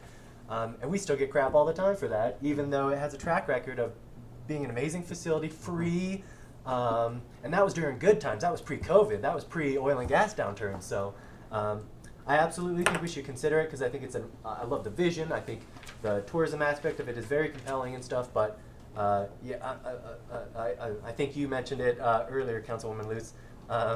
I don't see how it's possible unless we get extensive infusion of capital from elsewhere. I don't see how it's possible, but I'd love to keep having the conversation, and hopefully, if it doesn't happen now, it happens eventually. I think it's a cool idea. So that's all I'd like to say. Thanks. Councilman Catt. Well, the one thing that bothers me is everybody always talks about economic impact. I wound up using 256 instead of 236, okay? At 5% tax, the county got $12,800 out of a $256,000 economic impact. Of that, the city wound up with $3,800. It is not the city's responsibility to generate business. It's to get out of the way of business. And if they could generate 100% of the cost because they're the ones that are making the money, then I have no problem with it. But I am getting tired of everybody comes here and wants the city to spend millions of dollars because of impact, but the city's not making squat out of it. The city is doing nothing but building restaurants and hotels. That doesn't necessarily bring jobs to town. You talk about people coming here. We need jobs here. That's what the economic diversity is. We can't even keep the kids that grew up here. Even though they like it, they won't stay here. This ice arena isn't generating jobs. I understand that, but it attracts people that do have businesses and can create jobs. Maybe. And the worst part about it is we talk about fossil fuels going away. Well, what is it? Sweden or Norway is going to 38% renewables. Their utility costs have doubled. We are only at 3%. Look at what going to, and I'm not saying we won't go there, okay? But we need to look as well that in 15 years, 2035, when everybody's going to be building electric cars, what our cost of living is going to do, and can we even afford as the working people our utility bills? I'm just saying the trend is going the Oh, opposite way. I agree. And we don't have any control over that. I agree, but I'm just looking at the hard numbers of how do we and how does the city survive, even though we get $256,000 of economic gain, the city gets $3,800 in tax revenue. So you've got to have over 10 of these tournaments, the size that we just had, just to pay the increased operating cost. Councilwoman Lutz. I don't know about you guys, but I'd really like to go red for midnight so we can move forward on this discussion. Yeah. But the one thing I would ask is, I do know that with other projects before, we've talked about the potential of, this is not a good word, but like piecemealing it. Like, is this a project where, maybe we could get funding and like put up a structure, and then 2 to 3 years from now have funding and like put in like the floor, or something? Like, is this a project where we could do something like that, or is this an all at once, no other options type of project? Councilman Nell. Thank you, sir. So, when I said that I was a nay on this and was against it, that was considering the fact that I was thinking the city was going to have to come up with $9.3 million out of our budget. So, with that said, if there is an opportunity to get some private funding and possibly some grants outside to help us fund this project, I would certainly be on board for it. So with that said, until we have that information, I would suggest we table it, not let it go anywhere, and let's wait and gather some more information and find out what type of funding's available, what type of private donations we could do. If this turned into a David Street station, we'd be fools not to jump on this for our community. So I think personally we need more information as far as what type of private funding is available. Are there grants available? Is there state and federal funding available? I mean, there's a lot of options we can look at that I honestly didn't consider when I said no. So I'd like to admit that I made a mistake and say I'm willing to look at this, and I think we should, and maybe look at some other funding avenues. So I would ask, I guess, that we just table this for the meantime, not let it disappear until we could find out what is available to us in a private and grant type of funding situation. That would be my suggestion. Mr. City Manager. Thank you, Mr. Mayor. And along those lines, I would say the homework assignment we ought to give our partners here is what it is that they think they can put together. And I would like to see that in a proposal. So in other words, if you go back and kind of do your homework and think through some of your opportunities, can you give us a proposal that says, hey, we think we can fund 50% of this project? And if that comes back in writing and so on, I think the question then becomes yours to answer, to say, all right, if they can do 50, do we feel comfortable with 50? And if that's the case, then we might have a deal.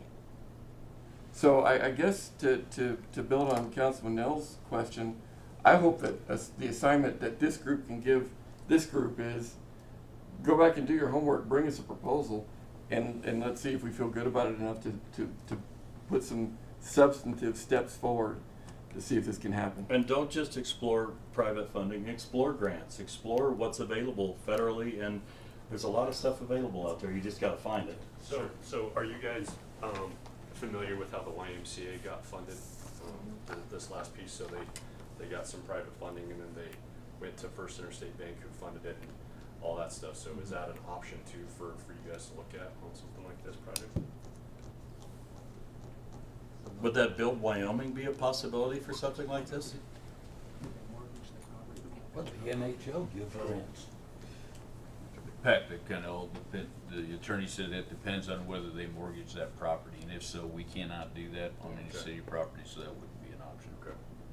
So the only question I guess I have, just to put it bluntly, is I guess my only question is that they gave us, so Tom and Jeff have given us, you know, a $9.3 million number that they feel comfortable with, because that's what every place else in the United States, that's their average cost. We've stripped down that stuff.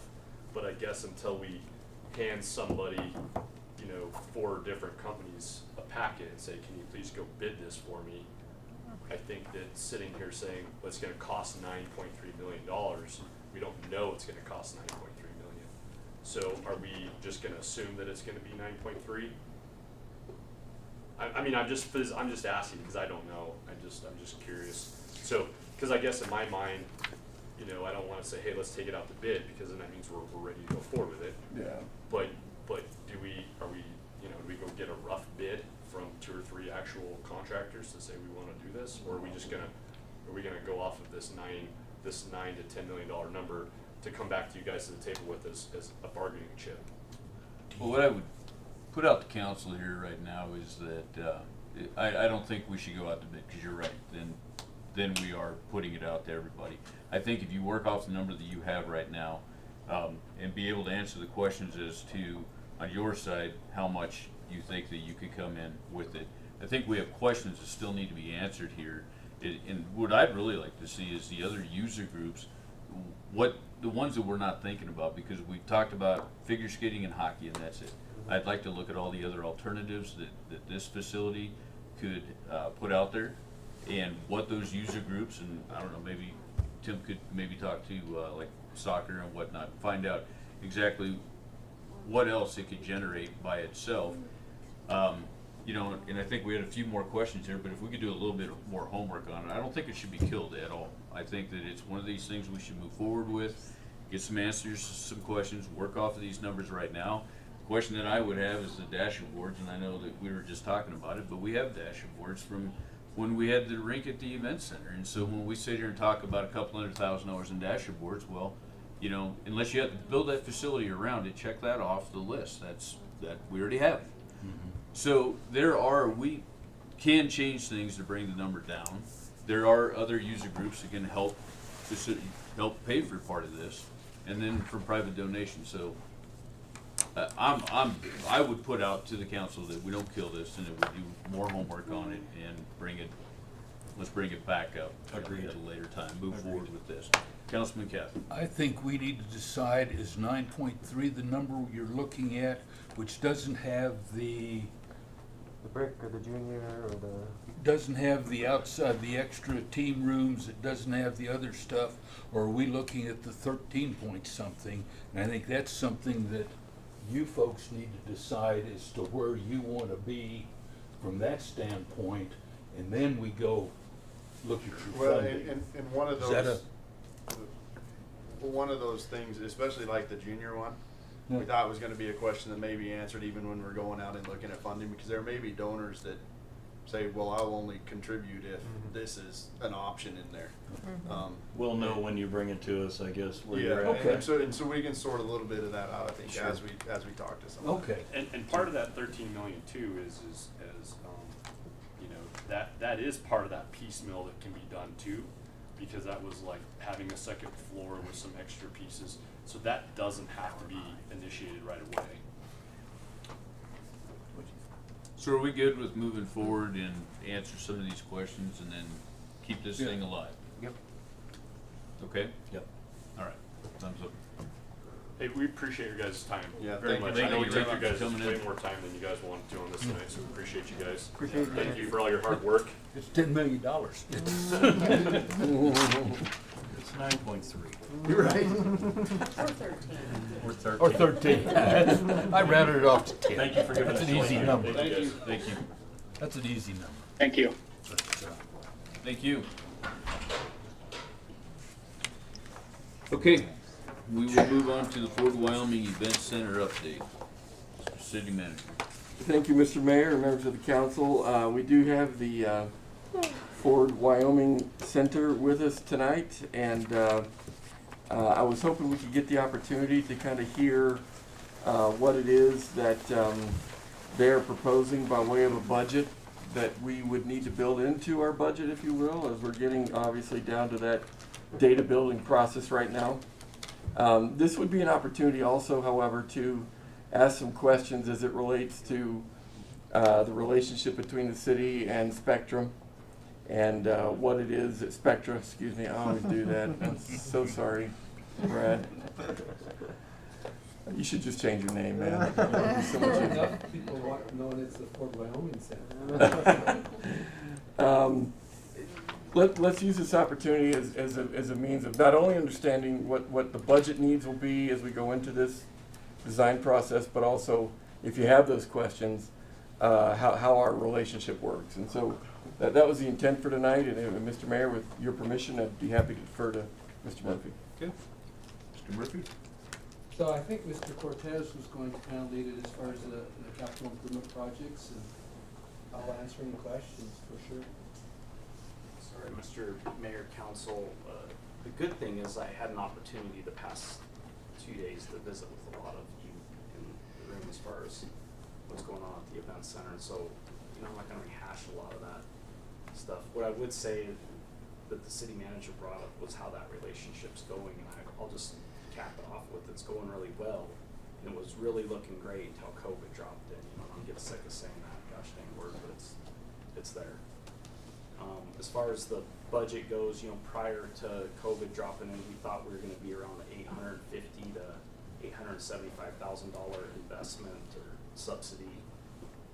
Obviously, as a result of COVID, we lost a lot of events, and the good thing is we still came in underneath the benchmark, which sits around $994,000, which I think is a testament to how good we were tracking prior to COVID. We were still able to come underneath the benchmark that the city and Spectra established back in 2016. So, you know, with that, if there's specific questions, I think I realize we're, you know, running behind on time, and I think we'd probably just be better off to take any questions, Brad or I, as far as any specifics the council might have with regard to things that we maybe didn't cover over the past couple of days that some of the other members might have. Just while he's talking. Councilman Gamera. Thanks, Mr. Mayor. Just real quick, Tim, because again, had lunch this afternoon, learned a lot about the event center. Thank you all for taking the time today to fill me in. You just mentioned the subsidy. Was that, as far as below the benchmark, is that after, because didn't we just approve reimbursement for the furloughs? So was that before furloughs or after furloughs? I was actually referring to last fiscal year, which ended in July. Okay. Yeah. So we still came underneath the 994 for last fiscal year, and then we'll still be underneath the benchmark, like knock on wood. This fiscal year, we're projecting around $967,000, with which you all approved, I think it was about 6 weeks ago. Thank you. And all that staff is back working now, as effective of February 1st. So, just before that, they were for most of them for 5.5 months. Councilmember Pollock. Thank you, Mayor. I just wanted to say I really appreciated the tour of the Fort Wyoming Center yesterday, and really excited that we've got a pretty full events calendar coming up for the year, which I think bodes really well for us. And also very pleased about the activity that the folks there showed to still come under the number, that the target number that they're trying to hit, despite the enormous amount of events that had to be canceled. So I find that to be very impressive, and I'm really thrilled that the team there was able to do that, still take care of the city and our investment up there in some really difficult times. So just thanks to Brad and Spectra for doing that hard work to make sure that we came out on the other side of COVID in a strong position, and we've got 2021 lining up in a really nice way. So really looking forward to what's coming for that facility. Councilman Nell. She covered it, actually. I was just going to ask Brad to respond to what 2021 post-COVID is looking like.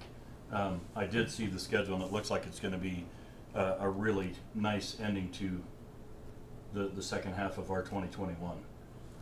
Yeah, because the state of Wyoming is opening now, and we are seeing a lot of traffic, especially in the booking area, that we haven't ever seen before.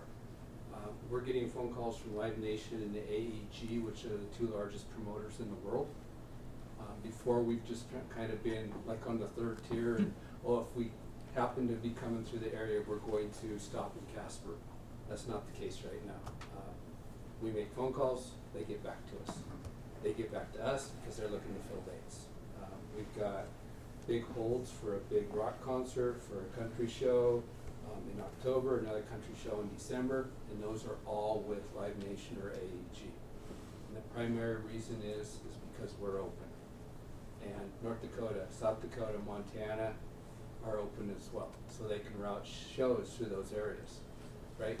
Colorado, that direction going east, they're not open. So, it is very positive right now. If you would have asked me this question 2 or 3 months ago, you wouldn't have got the same response, because it was looking still very dire. But we've hosted 4 weeks of solid shows, from wrestling to basketball to home and garden last weekend. We're going to have a really full state billiards tournament this week, and then we're moving forward. We will be the first date on the Justin Moore, Tracy Lawrence, Lainey Wilson tour, the very first date. And that shows testament to the state of Wyoming, to our county health department, to our state health department, to really working on getting us back open. So our schedule looks great. I mean, we are going to turn 40 years old in 2022. We're looking at a year-long celebration. We're going to kick it off on New Year's Eve, and we're going to bust through 22 in the hopes of really driving income, really driving attendance, and getting those numbers back up to our pre-COVID area. So very optimistic, very positive. A lot of things coming our way now. All right. Any other questions? Brad or Tim? Okay. Anything else? Thank you, Mr. Mayor, members of the council, so with regard to what that subsidy requirement's gonna look like in your budget then, it does appear that it will be in the neighborhood of 944 or whatever that number is, right? So the benchmark is 994. 994. I really strongly believe we will be under that. However, we don't know what the crystal ball is for sure. I mean, we're very optimistic, but are people going to come back? Are they going to attend our events? So, it's really hard to predict right now. I think we're going to see a great uptick in May, June. CNFR is back. It's going to be 100% full capacity, no restrictions. That's going to help us a lot. But being able to project, it's really hard to do right now. Thank you. Okay. Okay, being as we are over on time, I'm going to switch to the next two, because capital promotions community promotions we can talk about ourselves, but just on the idea of getting some staff home at a decent time, we'll move to capital budget review. So, Mr. City Manager. Thank you, Mr. Mayor, members of the council. This is the opportunity to evaluate what it is that we've put together for you by way of the agenda for our capital projects over the next year, which obviously has a huge bearing on what it is that the budget would be designed around over the next year.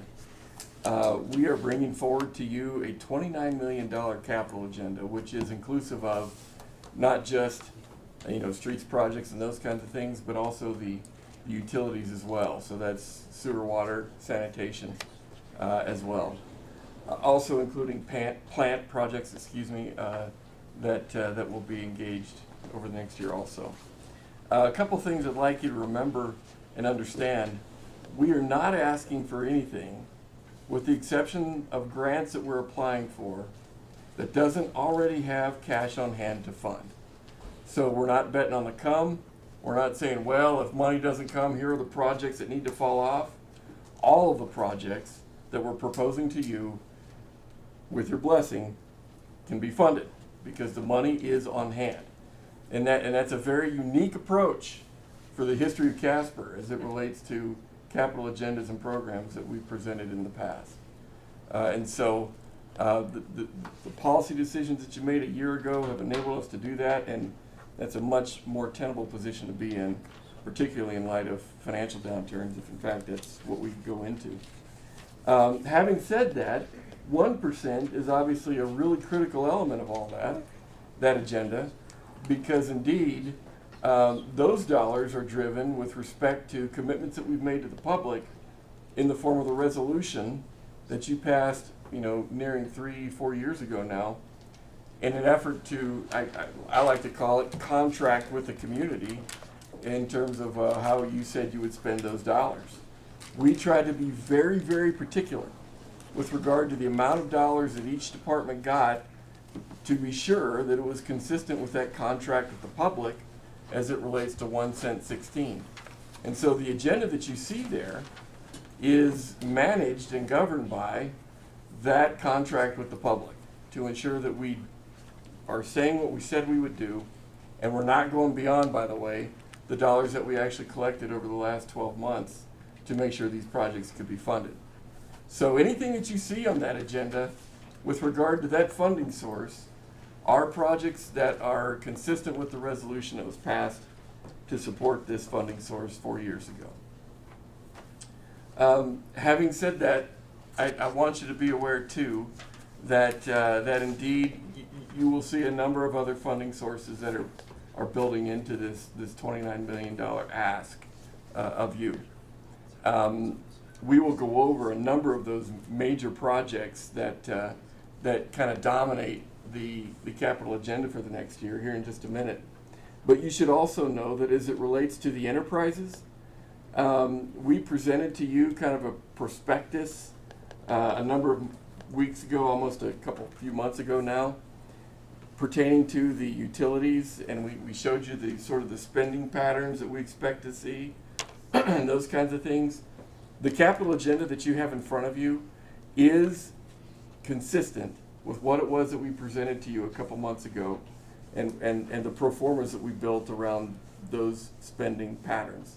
So you're not seeing anything that we're asking your authority for tonight that isn't consistent with those spending patterns and what it was that we presented to you as sort of our perspectives for fiscal year 22 and what it was that we thought the rates would support and so on. Without a doubt, 1% supports some of that in water and sewer, and you'll see that here in a minute. But I wanted you to be aware that we are not going to be contradicting what we presented to you a few months ago as far as utilities are concerned. The other thing that I want to tell you is what you're seeing is kind of the priorities of the priorities. We actually had a $44 million capital agenda that the departments presented to us, and we asked them to whittle it down to stay with that cash on hand concept, stay within those means to fund these needs. And so they have whittled down their priority list to what I would call sort of the A list of their priorities. And so the projects that you see here tonight are their top priorities.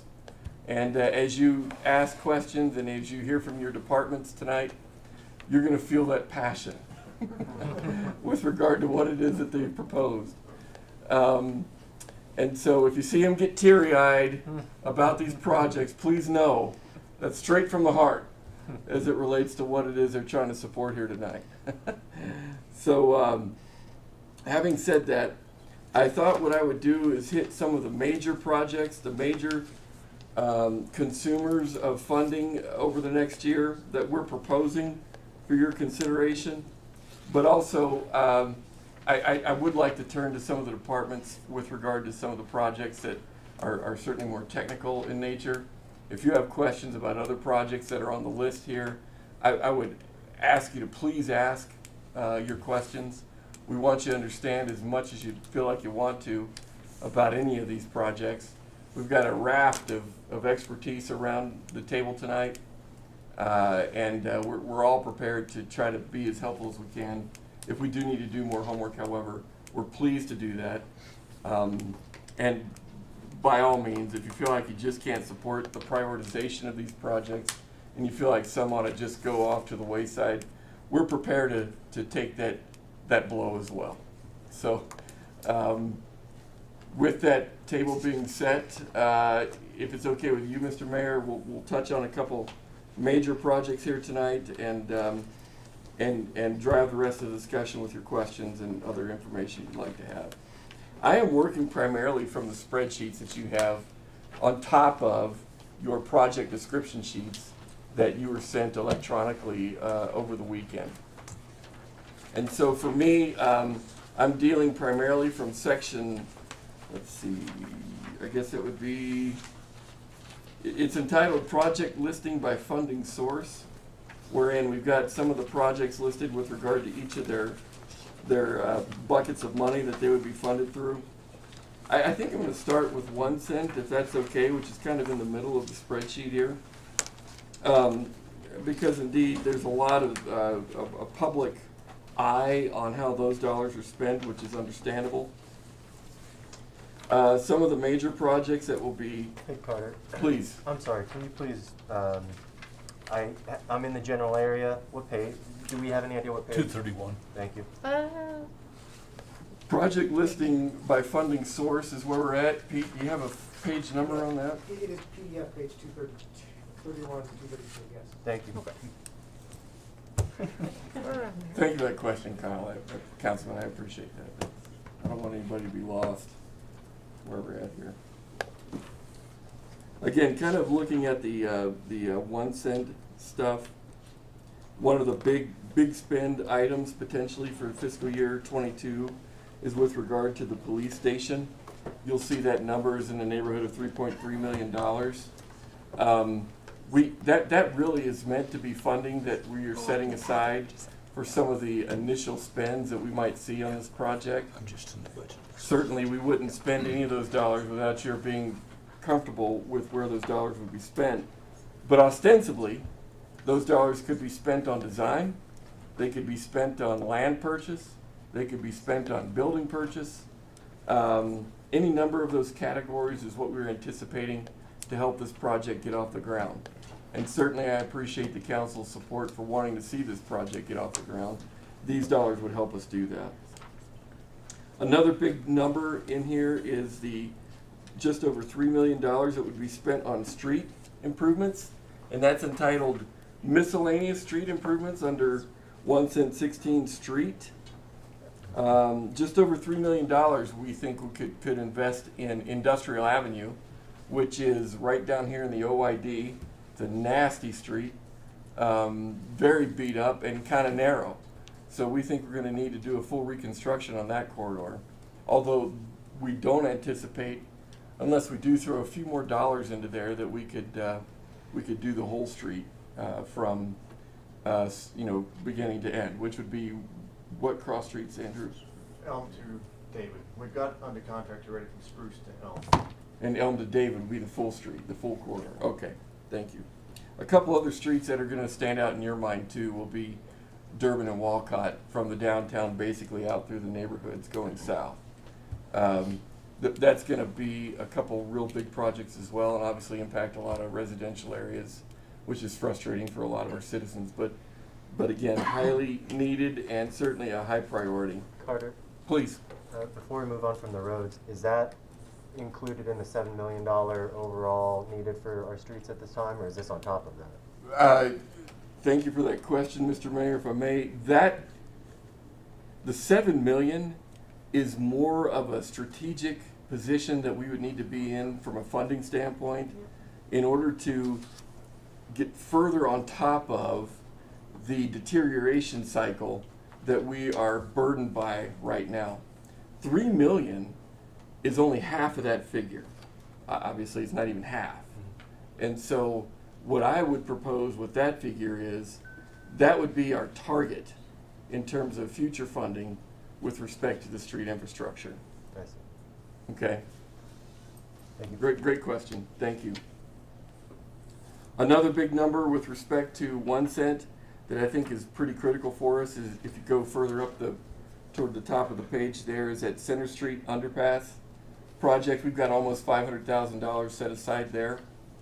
That title is a little deceiving. We don't intend to spend the full $460,000+ on Center Street alone. You know, that underpass structure. We do want to deal with that underpass structure. It needs some lighting, it needs paint. It's going through some deterioration there.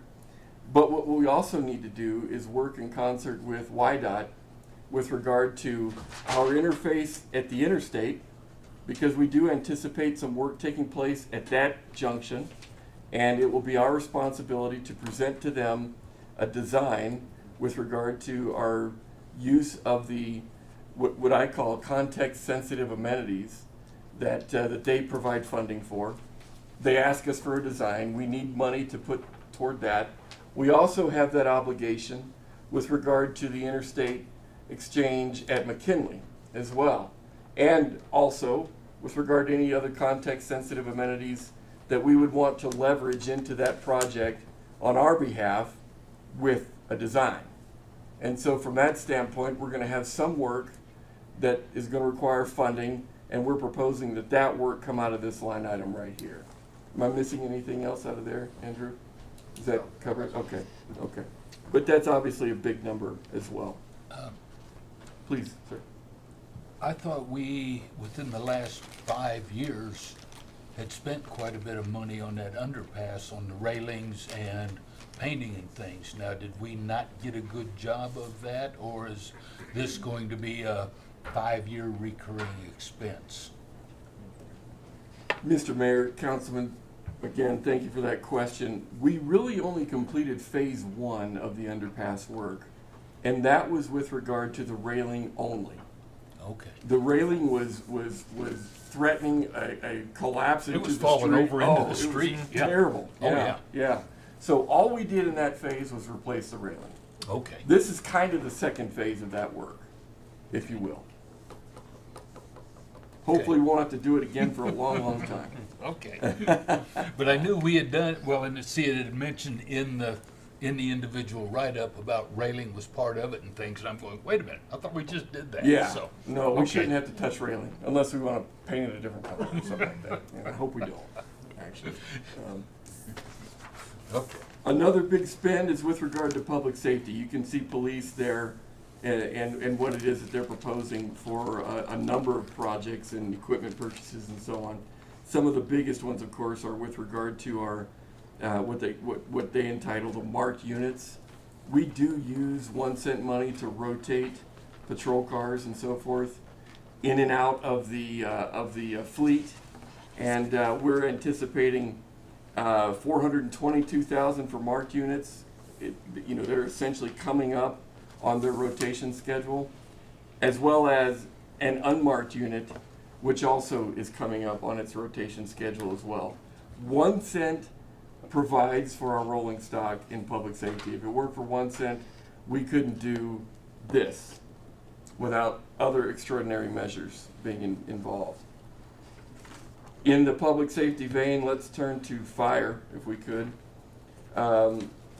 the gear, the dress out gear that they respond to fires in is a big spend in for those for 1 cent dollars dedicated to fire. And I am having a hard time finding that particular entry.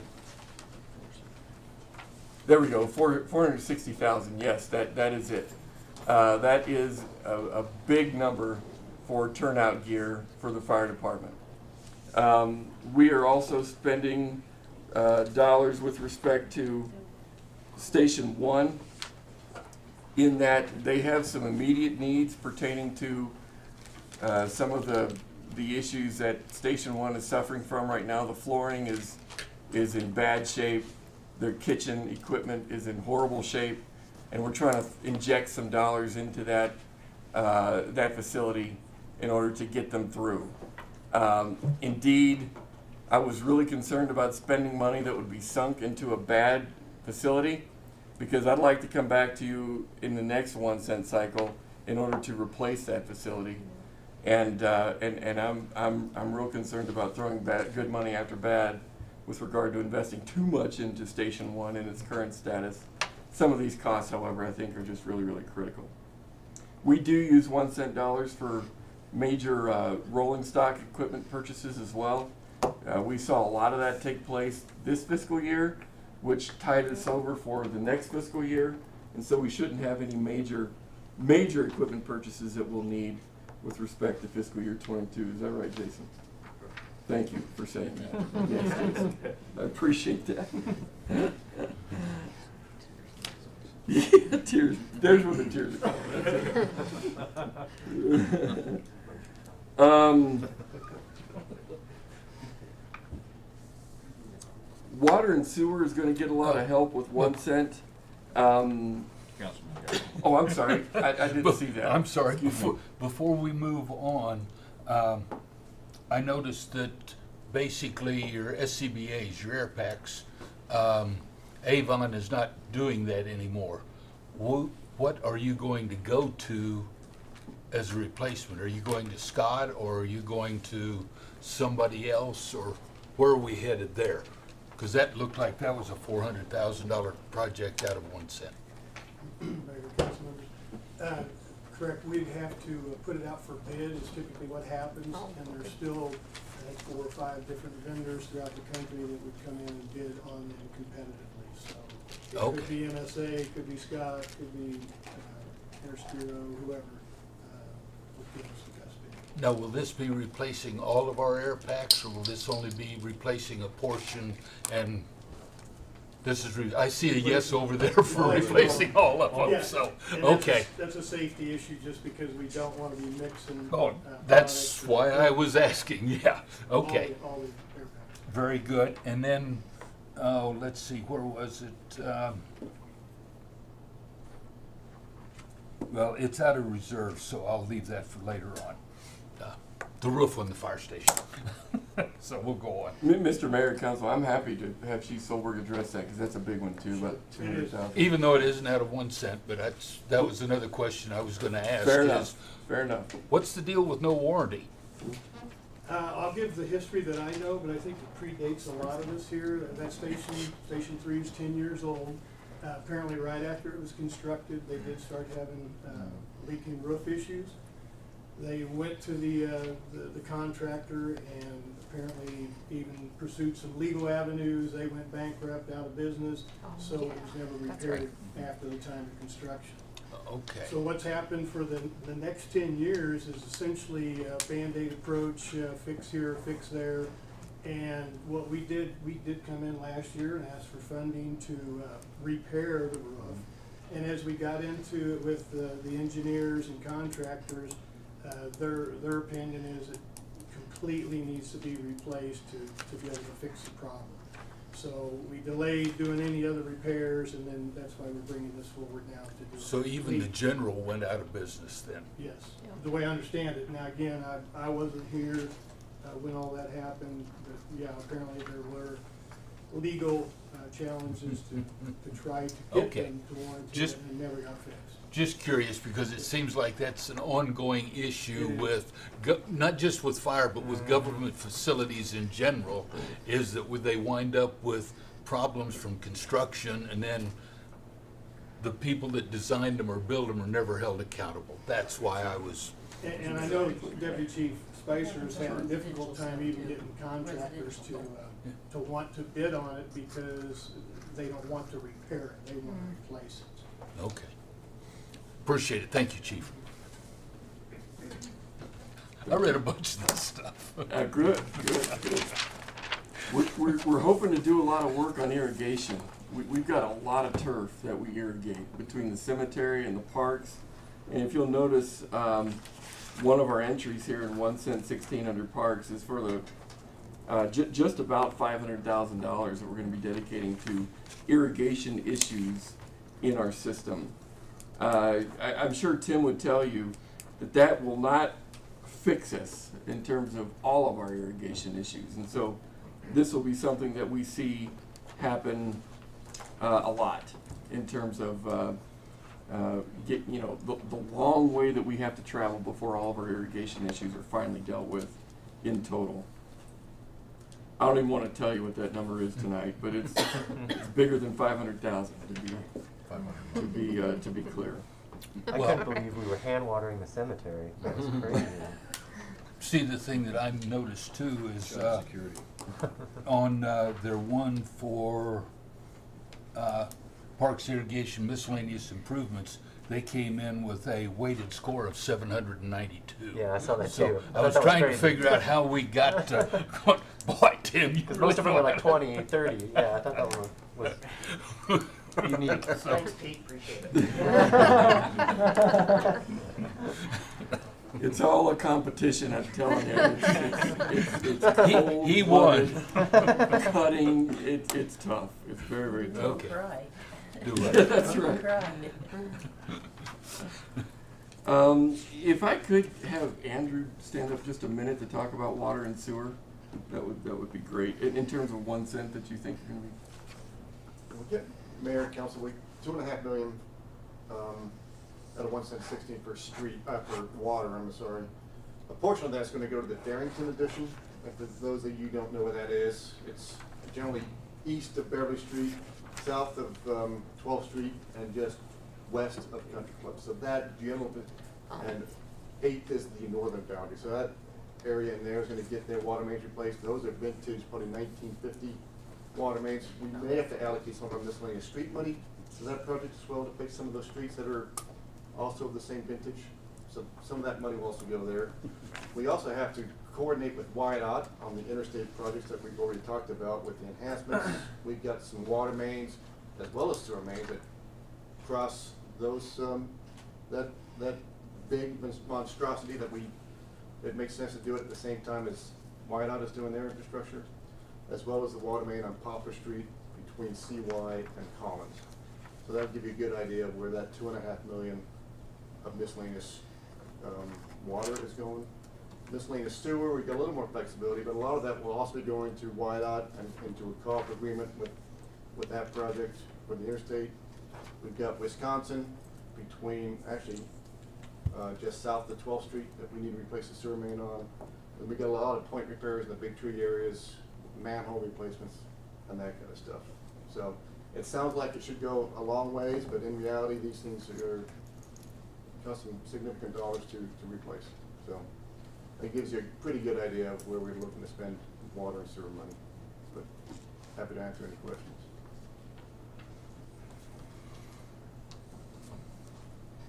I try to be passionate.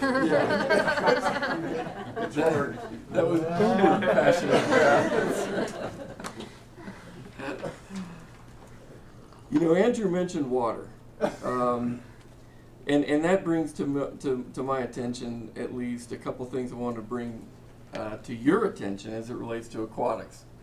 1 cent is on tap, unless you tell us otherwise, to subsidize swimming and the costs for aquatics by some $325,000. That's a programmatic investment that councils of the past have have suggested be necessary in order to keep entry rates into our pool facilities at low, if you will. Doesn't totally eliminate the need for fees and that kind of thing. And so, you won't see that here on the project list, but be aware that indeed that is a role that 1 cent plays in the operations of aquatics. However, we also have some physical needs as it relates to pools and the aquatics center. Kind of going back to the theme of roofs, we need to replace the roof at the aquatic center. We're getting a lot of deterioration from the humidity and the chlorine and so on, kind of coming up from the bottom, and that is necessitating a replacement of the roof to the tune of about $223,000. We are also seeing some little features and whatnot that we would propose be replaced. But one of the larger features that we need to talk about as it relates to PV pool, I would like to turn a couple minutes over to Tim to deal with as it relates to the tower and maybe even some of the lighting issues at the pool. Mr. Mayor, members of council, actually the slide that needs to be repaired is the one in the aquatic center. So anyone that's used it recently, it's getting corrosive. It's just like the worst environment to have metal objects, And so it's the reason that this project rose to the top for us was because it's kind of one of those things that I'm starting to get teary-eyed now. Is that if you don't replace it now or do something with it now, it's going to cost us exponentially more money to address it later. So that's why we have it before you at this point. And once again, going back to the humidity and the chlorine is the driver. Councilman Gamera. Thanks, Mayor. The humidity and the chlorine, as far as the degradation, is that something that's this equipment that's a typical lifespan in this environment, or is that another case of us getting burned because Mr. Mayor, Councilman, it's kind of a little bit different than either one of those in my estimation. We do need to remember that the aquatic center is 14 years old. It's flown by really fast for someone like me. I'm like, really? It's that old? I thought it was pretty new. So it's been a while. So part of your answer's there, which is normal wear and tear, in that environment. But one of the things that council's heard me speak about numerous times is the lack of getting ahead of some of the things that break. One of those was the dehumidification system in our HVAC system in the aquatic center. It broke on us 2 years ago. If we could have gotten ahead of that and replaced it when we thought it would probably needed to be replaced, it wouldn't have went down and it probably wouldn't have contributed further to the degradation of this particular structure. So that's kind of the difference there. I hate to kind of pass that on. We identified it. It's just one of those things going to one of Tracy's projects that you'll see as far as getting an inventory of what things that we have that are reaching the end of their useful life, and can we get them replaced in a more timely manner so we don't have any issues such as what you just identified. Thank you. Councilman Kathy. I lost my place. Hang on a minute. I could use some more passion, Tim. I'm like Whoops. I was going to ask this question since Tim was already up, but I noticed that we were going to replace out of 16, and it's not a lot of money, but we're going to replace the sliding doors at the ice arena. I noticed we're talking about going away from sliding doors for security reasons. Are we kind of talking out of both sides of our mouth here, or are we replacing the doors, the sliding doors with swing doors, or are we replacing sliding doors with sliding doors? If you want, Mr. Mayor, as far as the doors go for both the rec center and aquatic center, the reason for that was This was for the ice arena, but we're looking at both. Oh, okay. Is because of the elimination of touch points because of COVID, which relates back to the funding source we're hoping to use, which would be CARES funding. Okay. Okay. Because again, from a security standpoint, we're talking about replacing sliding doors here because they aren't that secure.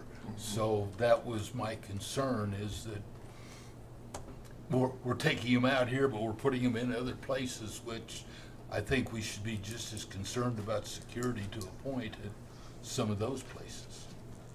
You know, I'd probably also say that I think depending on the location of where they're at, how many entrances, exits, how many sliding doors you have within the structure probably makes a difference. I'd probably defer to my PD counterparts, but for us in those particular structures, it's kind of one way in, one way out is kind of how the rec center and the ice rink are both kind of set up. Okay. But that was a question It's a I fair had. question. Okay. Mr. Mayor, thank you. Thank you for the questions. I appreciate it. The other thing that I would bring to your attention is with regard to the use of 1 cent funds for the fire suppression system at the event center. Many of you who took the tour of the event center got a little bit of a primer on that. We're anticipating a $385,000 investment to update that system and bring it to code and have it working like it needs to. Those are the major things I wanted to cover in 1 cent. Moving on to other funding sources, if I could. The Opportunity Fund is one that this council has kind of watched over the years as kind of a fund that the council could use for capital projects that are important to the council. For example, in this fiscal year, we're doing the Goodstein lots out of the Opportunity Fund. We are proposing for the fiscal year that we are discussing this year, for next year I should say, using the Opportunity Fund to replace the Senior Center parking lot. That lot is degrading significantly, presenting trip hazards to our clients that use that lot. And we really didn't think we could go many years more without doing something there, and we thought the Opportunity Fund would be a reasonable place to consider for that $250,000 expense. Right under that, however, looking in the into parking lots, we've got a lot of work we really need to be concerned about as it relates to Center Street and First. Many of you may not be aware that that corner lot there with the brick and the eagle sculpture and so on, that's actually owned by the city, although we do lease it to tenants and so forth that use it throughout the workday and the work week.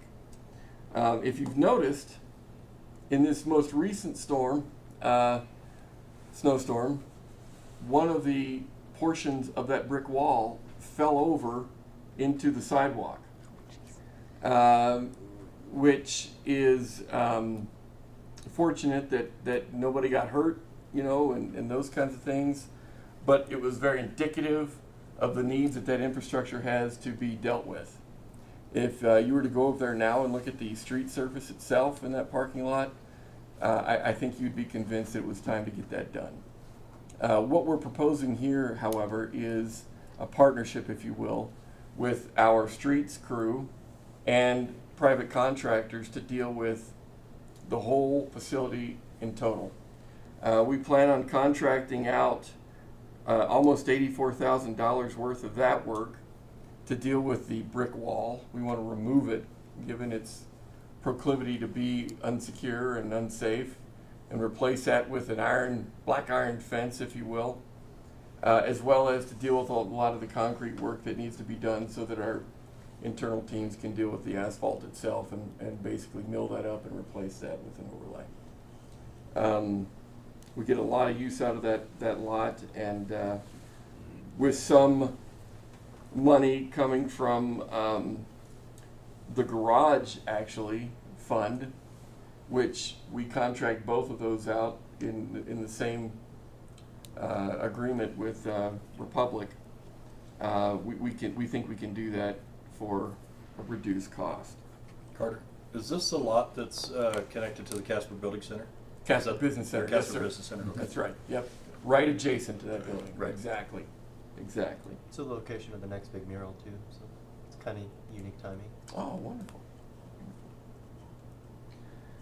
Moving on to some of the other projects that dominate the and some of the other funds.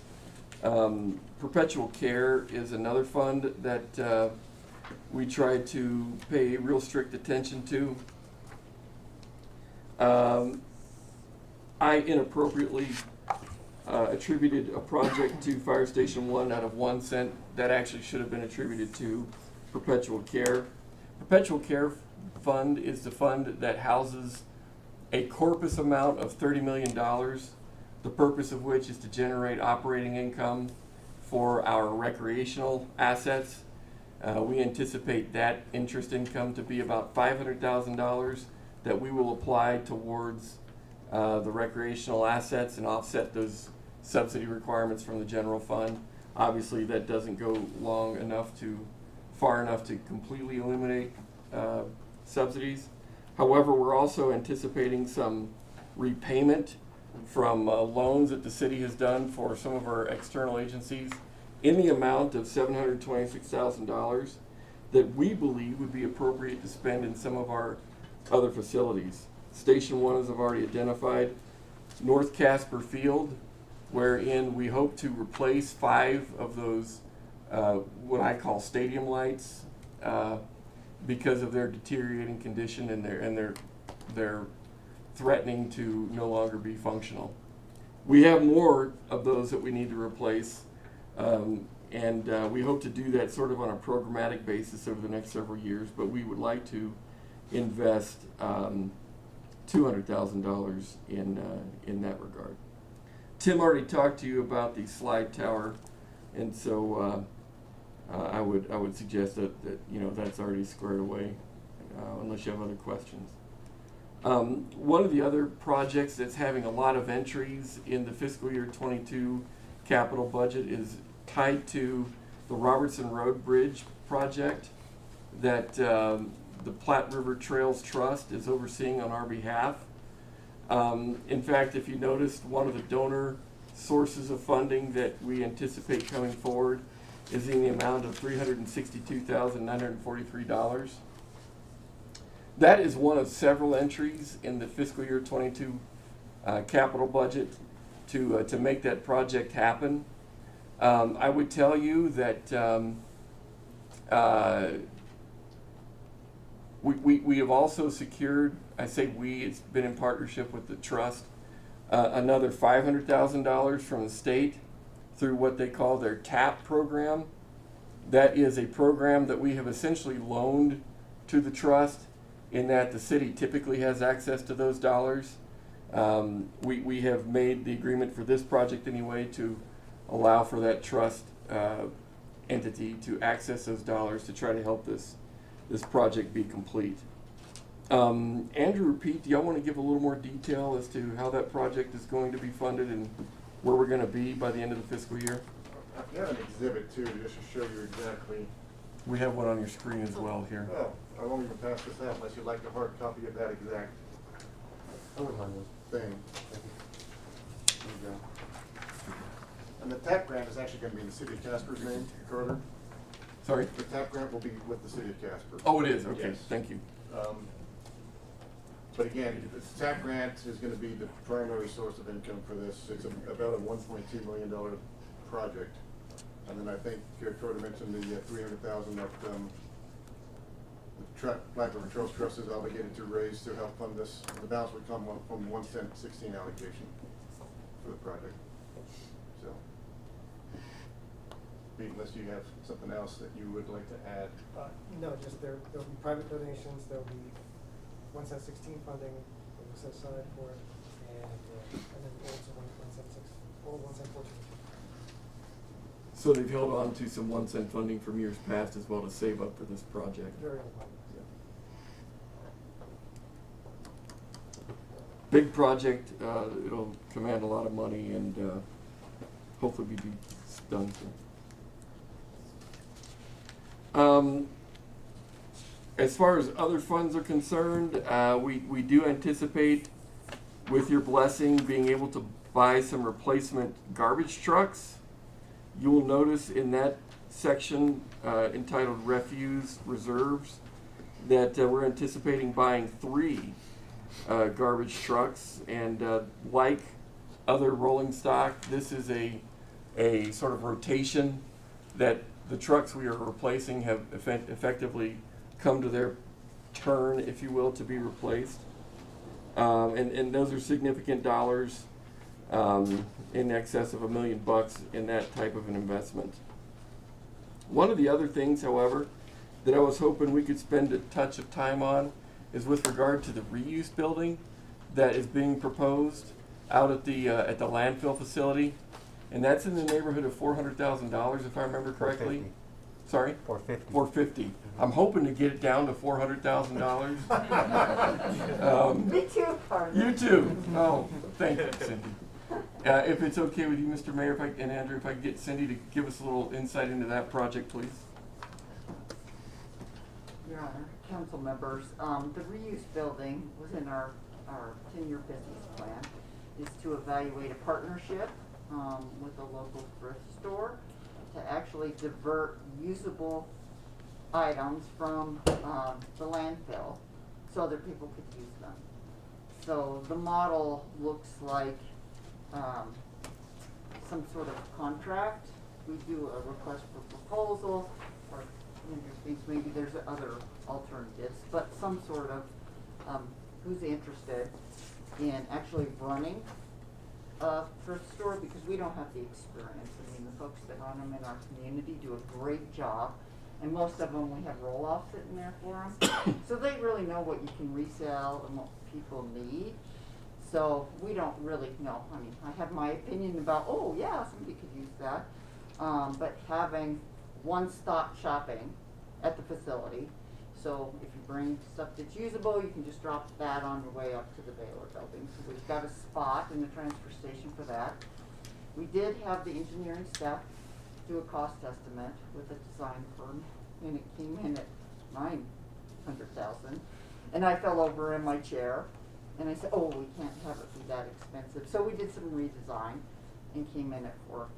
So hopefully, though, Carter, we can get it under even $4 because we've been getting really good bids. But first, the budget is just to approve the concept. I would have to come to you and Carter and explain the mathematics, which is how much we're actually going to save in landfill space that benefits us to have this partnership. That's a key component that I'm having the engineers update. We just did a redesign of our permit based on those new numbers, exactly what that savings would be to us to show that we could afford this. And I was telling Carter that, and Andrew, that I thought it would be anywhere from a 5 to 10 year payoff. And you know, I think a lot of things are reusable, so I'm hoping it's more in the 5-year range.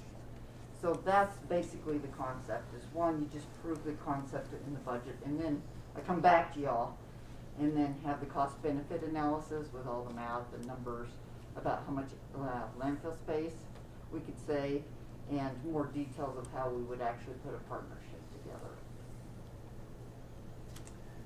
Mr. Mayor, if I may, Cindy, since you're standing, do you mind talking to the council about the entry entitled Old Landfill Remediation in the to the tune of $2.3 million, please? I would love to talk about that one. Here comes the passion. I told you. Finally, we're going to get some. So, for you to go out to the animal control facility or out to the landfill or to the fire training, you go right by McKenzie Lake, and there's a park, a dog park there, and you'll see some land from that hill up to Metro Road. That's old landfill. We used to put our garbage, those folks that are as old as me, right there. It's an old garbage pit, and it was pre most of the Resource Conservation and Recovery Act facility. The city was successful at working a bunch of other landfill owners and got landfill remediation money for these old sites that are leaking and contaminating. So we do have funding. So when this project occurs, it's 100% funded by the state. But I've been waiting for years to actually show DEQ that it's polluting. And Alex Spada in the engineering department's been working with the consultant. And the last 4 months, our methane gas, and this is the really interesting part, that still generates landfill gas after being that old. I mean, it's stopped in the 60s, the garbage dumping there, and it's still generating gas, and at trigger levels, which means not good. So I think this next year, because Andrew's asking me this morning, you really think this is going to happen next year? I said, I think it will, because we're going to start talking to DEQ in April about remediation. So the original estimate was 2.3. And of course, you know, DEQ, because they're paying, wants it to be lower. So we'll be doing some refining and whatnot this year to get down exactly what we're going to do. Just real shortly, it's probably improving the cover, because that's the one thing that all landfills have to have a good cap to keep the water from infiltrating. That causes more decomposition, that creates the gas. So we'll be looking at that, and the consultant said we might have to build some gas trenches and stuff too. So there's a few different options we have, but we'll be working on that, and I'm hopeful that we'll actually be constructing a remedy here in a year and a half. And the funding for that, I'm assuming, is just sitting unavailable, right? It is in a fund by the state of Wyoming. They have a fund set aside for the landfill remediation credit. They do, because they're short of funds everywhere, and they only generate, I don't know, it's $1 or $2 million every year. It's through a 1 cent tax on fuel that they set aside for all the remediation, and that filters into the landfill remediation, and they know it's coming. We told them last year, so they said, oh, you know, this might be $2 million, and we need to make sure that we budget that much for all these upcoming things. So that's how it's done at the state level. Councilman Gamble. So I guess I must have been a little lost. So to follow up on what Cindy said, we'll be revisiting all of these will come back in front of council and need our final approval. Is this just kind of a brief overview of everything, or just this specific project would need to come back in front of us? Mr. Mayor, Councilman, you have the option of dealing with this agenda in two ways. Certainly, as it relates to what you see here tonight, and as you think about the budget moving forward until June when we adopt it, you can say, I don't like this project, or I do like this one, and so on, right? The council has that authority. The other way in which, however, you could support or not support the project would be at the time of awarding the contract. Like with regard to the reuse building that Cindy was explaining earlier. If we get to the point of putting together that bid and so on, and we're coming to you saying, okay, here's what we're thinking, here's the idea again, and here's what we think it'll cost us, you could at that point say, we just don't like that project, if it survives the budget making process. Or a third way, I guess, would be when it's time to award the bid to the contractor, and the contractor comes forward and says, well, we can do it for $550 versus $450, you would say, that's too high, we don't want to do the project. And then of course we'd have to go back to the drawing board and bring it forward again, if at all, right? So there's a number of ways that any of these projects could be dealt with by the council. Tonight is certainly one of those. Budget development time between now and the end of June is your opportunity at this point in the stage. Okay. Yeah, I had questions about the reused building specifically, but if we'll address it later, I'll just hold on to those. But sure thing. Thank you. Sure thing. Councilman Carey. Oh, excuse me. While we're on trash. My favorite. Yeah, absolutely. Is it okay to go ahead and ask about some of the other projects that are in that particular arena? I'm okay with that, Mr. Mayor. What I was wondering about is there were several $20,000, $30,000 projects in here for maintenance of trash containers. Is that something that we should be contracting out to local businesses to help promote local business rather than trying to do it in-house? That was number one. And then the other thing that I was really interested in is we're talking about curbside recycling within 5 years. I have an issue with that, which I brought up the last time when we were spending money beautifying our current depositories around the city is two things. Number one, that is in direct conflict with at least one business here in town. And secondly, why then are we continuing to spend money upgrading all of our current recycling depots around town when in 5 years they're going to be gone?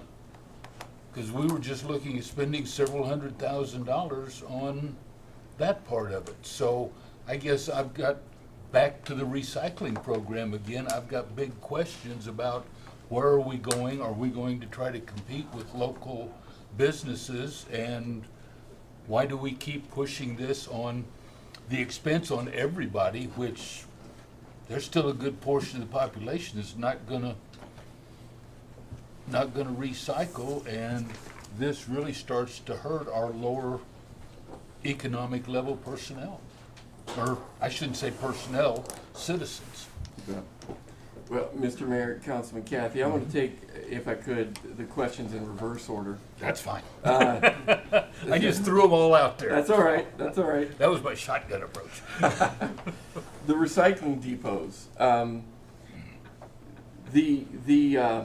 The question that we had brought to the city council previous to tonight was with regard to whether or not we should do away with recycling depots and go to a more streamlined approach to dealing with recycling. The council gave some pretty insightful direction when they said, well, we really don't want to tackle that without some additional input. And so the council turned to the public and said, what do you think? Should we streamline the process? Should we keep it as it is?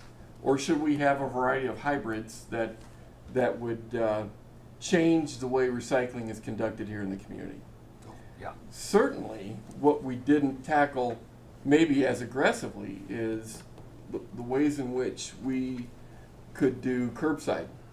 And I think that's something that council's going to have to look into further, albeit a few years down the road, as to how the two modes of recycling interact with each other and what the public really wants. Because I don't know that they need to be mutually exclusive, but they certainly could be. I think we need to do more homework, however, in that regard. What we learned from the process of appealing to the public was they didn't want to see anything change, which told us that they wanted to keep the depots and they wanted to have access to the MRF, you know, should they be willing to go up to the landfill and so on. If we are going to keep the depots, we do need to make the improvements necessary to have the depots be viable. I know internally we talked about the amount of depots necessary to stay within that I would call it a mandate. I know that you might view that differently, but I've made that opinion known. Is that, yeah. Right. Yeah. We really can't have depots without the trash guard fencing. We really can't have depots without the appropriate vehicular access to them. And we don't want to be bad neighbors wherever our depots are located. And so if we're going to be in the depot business, the improvements that we are talking about here in this capital budget really needs to be a part of our prospectus for the next fiscal year. If we want to do away with some of the depots or not enter into the improvements, then I would suggest we do need to streamline how many depots we have to save the cost of those improvements and not have any more, if you will. And so... And that gets back to my question, in essence, is right. Are we going to be, because we're looking at 35 this year, 250,000 next year for curbside recycling, and then another 60,000 the following year. So we're looking at $300 and some odd thousand pushing towards curbside recycling. If that's where we're going to go, should we go ahead then and spend the money we're going to spend this year on the depots and go there now and be done with it? Because I hate to spend the money now and then turn around and spend another $250,000 next year going to curbside recycling if we're going to remove those depots. Sure. That's fair question. That's where I'm coming from. Councilman Nell. If I recall correctly, when we discussed this, we had decided as a council to go forward with the depots because that's what the public wanted. And we also decided to not pursue curbside recycling because there was private business already doing it and we did not want to compete with them. So I think we drew a line as a council already on this issue, if I'm correct. And Mr. Mayor, if I could, to kind of answer both of those questions, defer to Cindy for a little more guidance in that regard, I'd sure appreciate it. Sure. Yeah, Your Honor, council members, that $250,000 and the amount for next fiscal year is to look at capacity. It's not actually to compete with the business that's collecting it. It's to increase the capacity.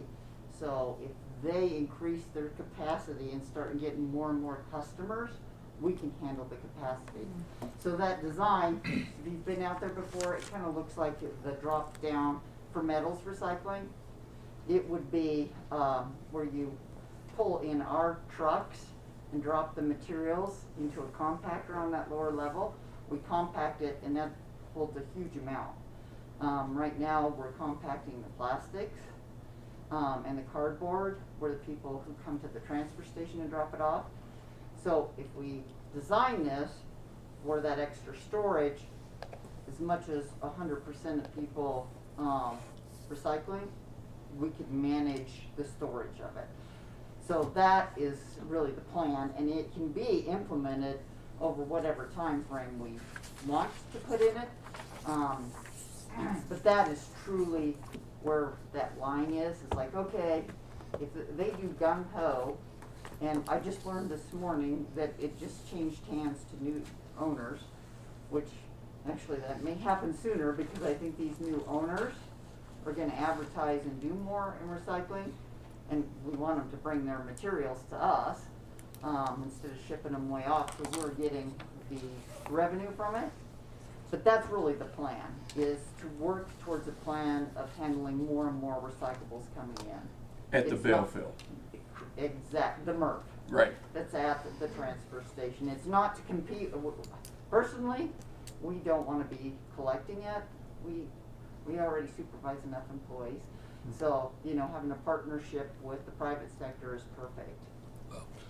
Where my concern was is the words that are in this right here, because it says the solid waste 10-year business plan includes moving from the community recycling depot system to curbside collection within 5 years, period.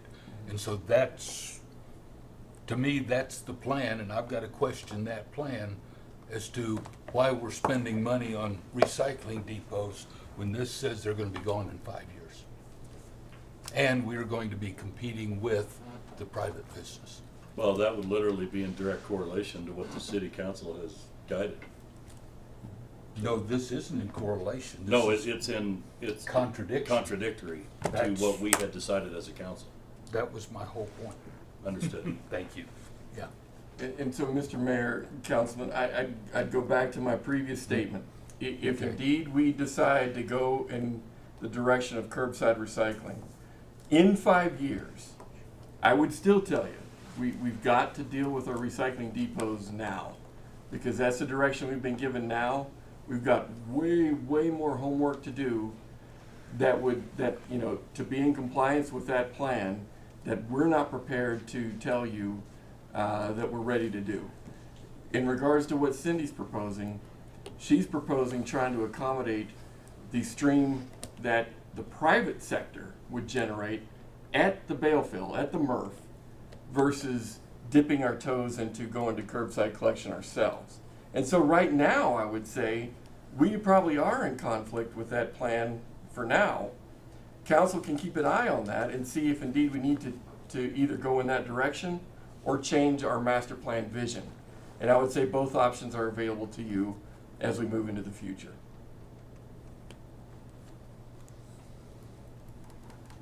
For now, I would say, let's stick to doing the recycling depots because that's what you've told us to do, and this plan supports that. let's also accommodate the private sector in regards to the generation of material that they may do in a greater volume next year, if the waste streams, if the recycling streams indicate that type of necessity in 1 or 2 years.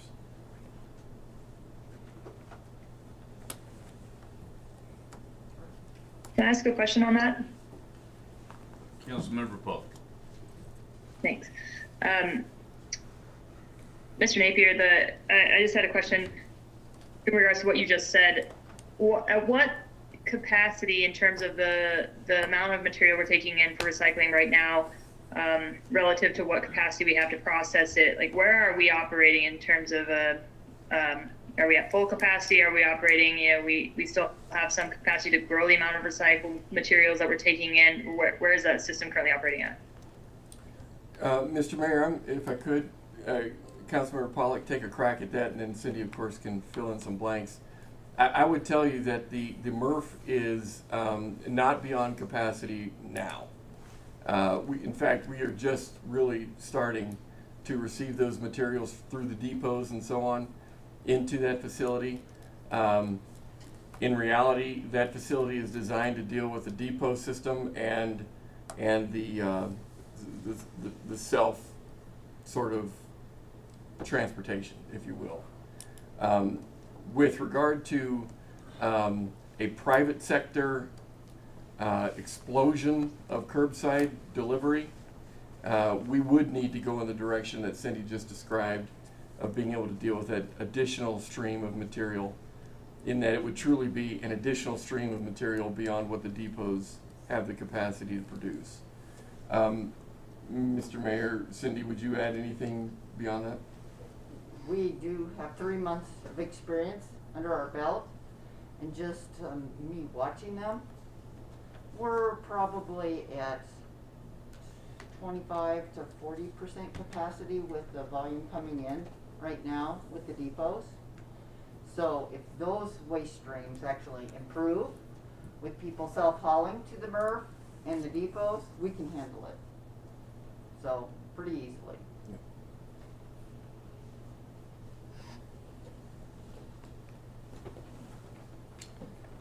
Mr. Mayor, unless there are other questions about garbage related projects? You only answered the second one of my questions. Oh, okay.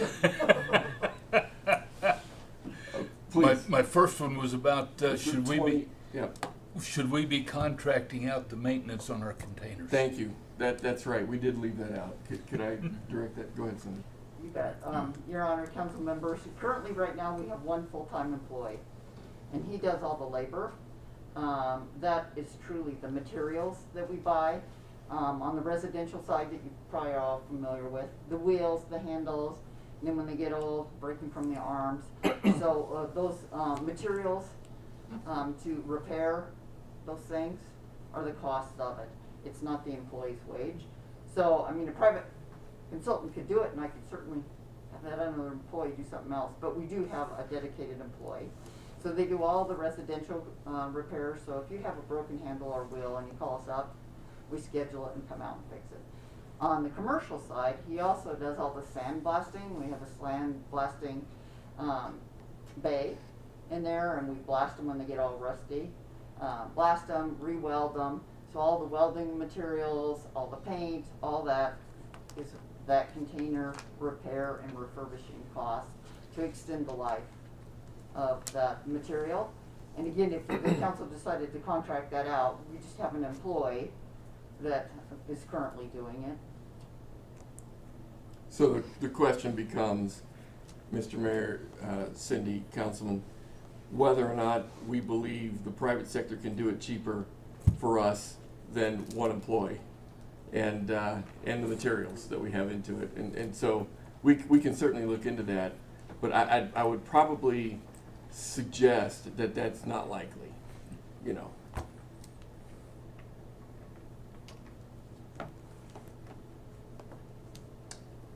If there are other questions about the landfill, the bale fill or refuse, while we have Cindy kind of primed and poised. Thank you for your impassioned. And impassioned. Yes. We I would open it up for any other questions that you might have in the capital agenda in any of the work areas or funding sources, if you'd like. I just have one, Carter. I noticed in the police budget, there is, we're all aware of the amount of money we spend on dispatch. And I know this is a small number, but I noticed they allocated $83,000 for a remote dispatch. Mm-hmm. Why? When we're paying that kind of money for a dispatch center, why do we need, or why are we paying for a remote dispatch to that tune of money? Mr. Mayor, Councilman, I'd like to take an initial crack at that, and then if Scott or Shane would like to, add to that, that'd be great. One thing that we figured out with regard to the operation of the dispatch center, even as recently as this last snowstorm, is that having some redundancy for operation would really serve that function very, very well. We figured out during COVID that having some separation from the core dispatch center and options in the EOC, or even for folks at home, made a lot of sense. Because if we had a core team get really, really sick, we didn't want to get our other team sick, and that redundancy would have helped us tremendously had we been equipped appropriately to do so. In the same token, with regard to the snowstorm that took place, we literally had people in the building that couldn't get home. And conversely, we couldn't effectively get people from home in the building.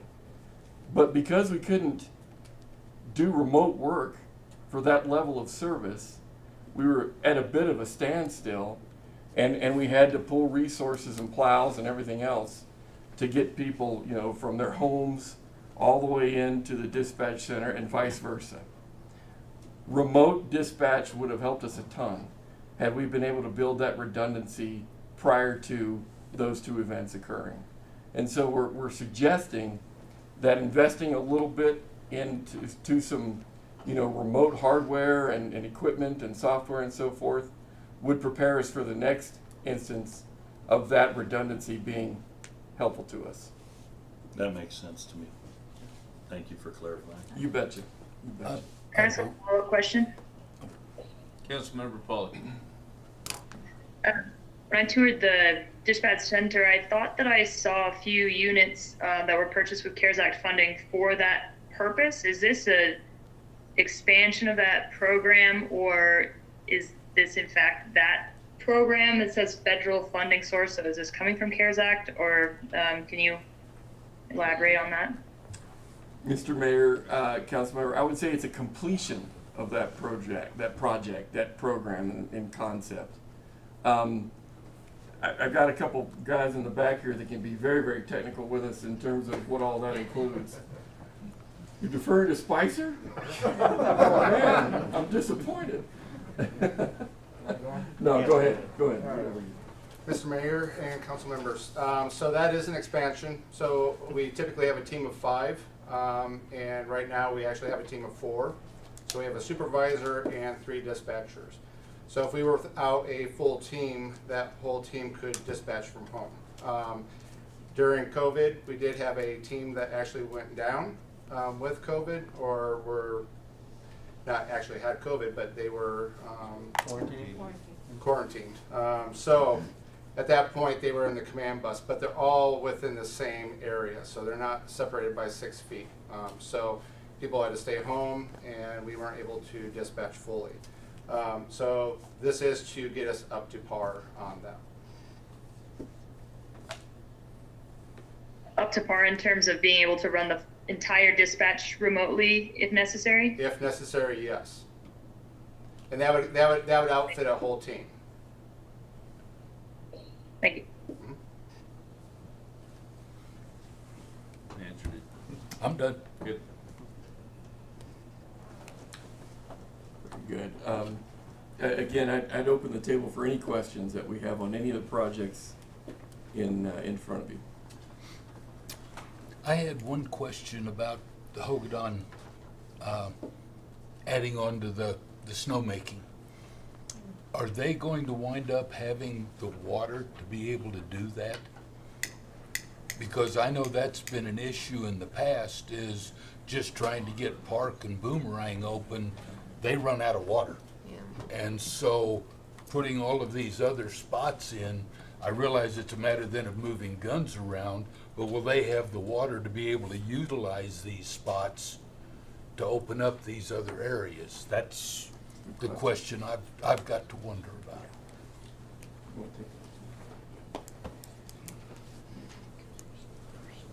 Mr. Mayor, Councilman, good question. The short answer is no, it doesn't solve that.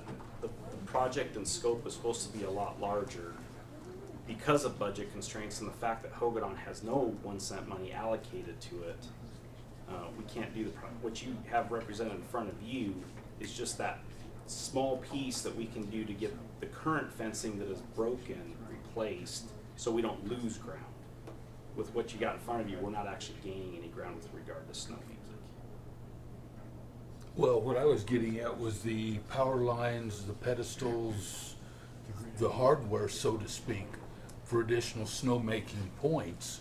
And I realized you would wind up, I would hope, be moving the portable snow guns to those particular spots. But if we don't have water to be able to, even if we move it there, if I'm out of water, it does me no good to have that other spot. So that's kind of what I was asking about. Was not specifically the fencing, but the laying of the lines. Let's see. Let me figure out which one of my notes it was. I think I understand the question much better now. So Do I? Yeah, that's what I was asking about, is I can have all the spots around, but if I only have enough water to try to get Park and Boomerang open, then why do I need all of these other places? And until we could find more water, do we really need to expand the areas that we could potentially make snow? Thank you for clarifying. So I'm sorry. All we're doing is we're fixing what is currently broken. So we have, I understand your point about water, but what it's all about is moving the guns into a place that gets the snow where it needs to be. So we currently cannot do that because of the pedestals and infrastructure is broken. So what you have representing to you right now is what can we do to just fix the pedestals and infrastructure that we need currently? So we're not expanding any snowmaking ability, we're just not going backwards because we've incurred things that are no longer functioning. So hopefully I got it that time. And I would assume lack of water just means no snow. Well, it just means we can't run it as long or as much as we would like to. But at the end of the day, we want to get that snow in that particular location where there's a broken pedestal or broken infrastructure. Right. What we're saying is if we can get that money to fix those things, now we can get the water and the snow where it actually needs to be versus us creating it somewhere else and having to transport it, push it around to where it needs to be. We're just saying, can we get the pedestals and that infrastructure fixed so that we can get it where it needs to be? Well, and like item 2 is addition of electrical snowmaking pedestal and what, 400 foot of line and addition of electric snowmaking pedestal, you know, potentially in Boomerang, okay, but 2 of the 4 items there are additions to, not repairs of. I'm on page 85.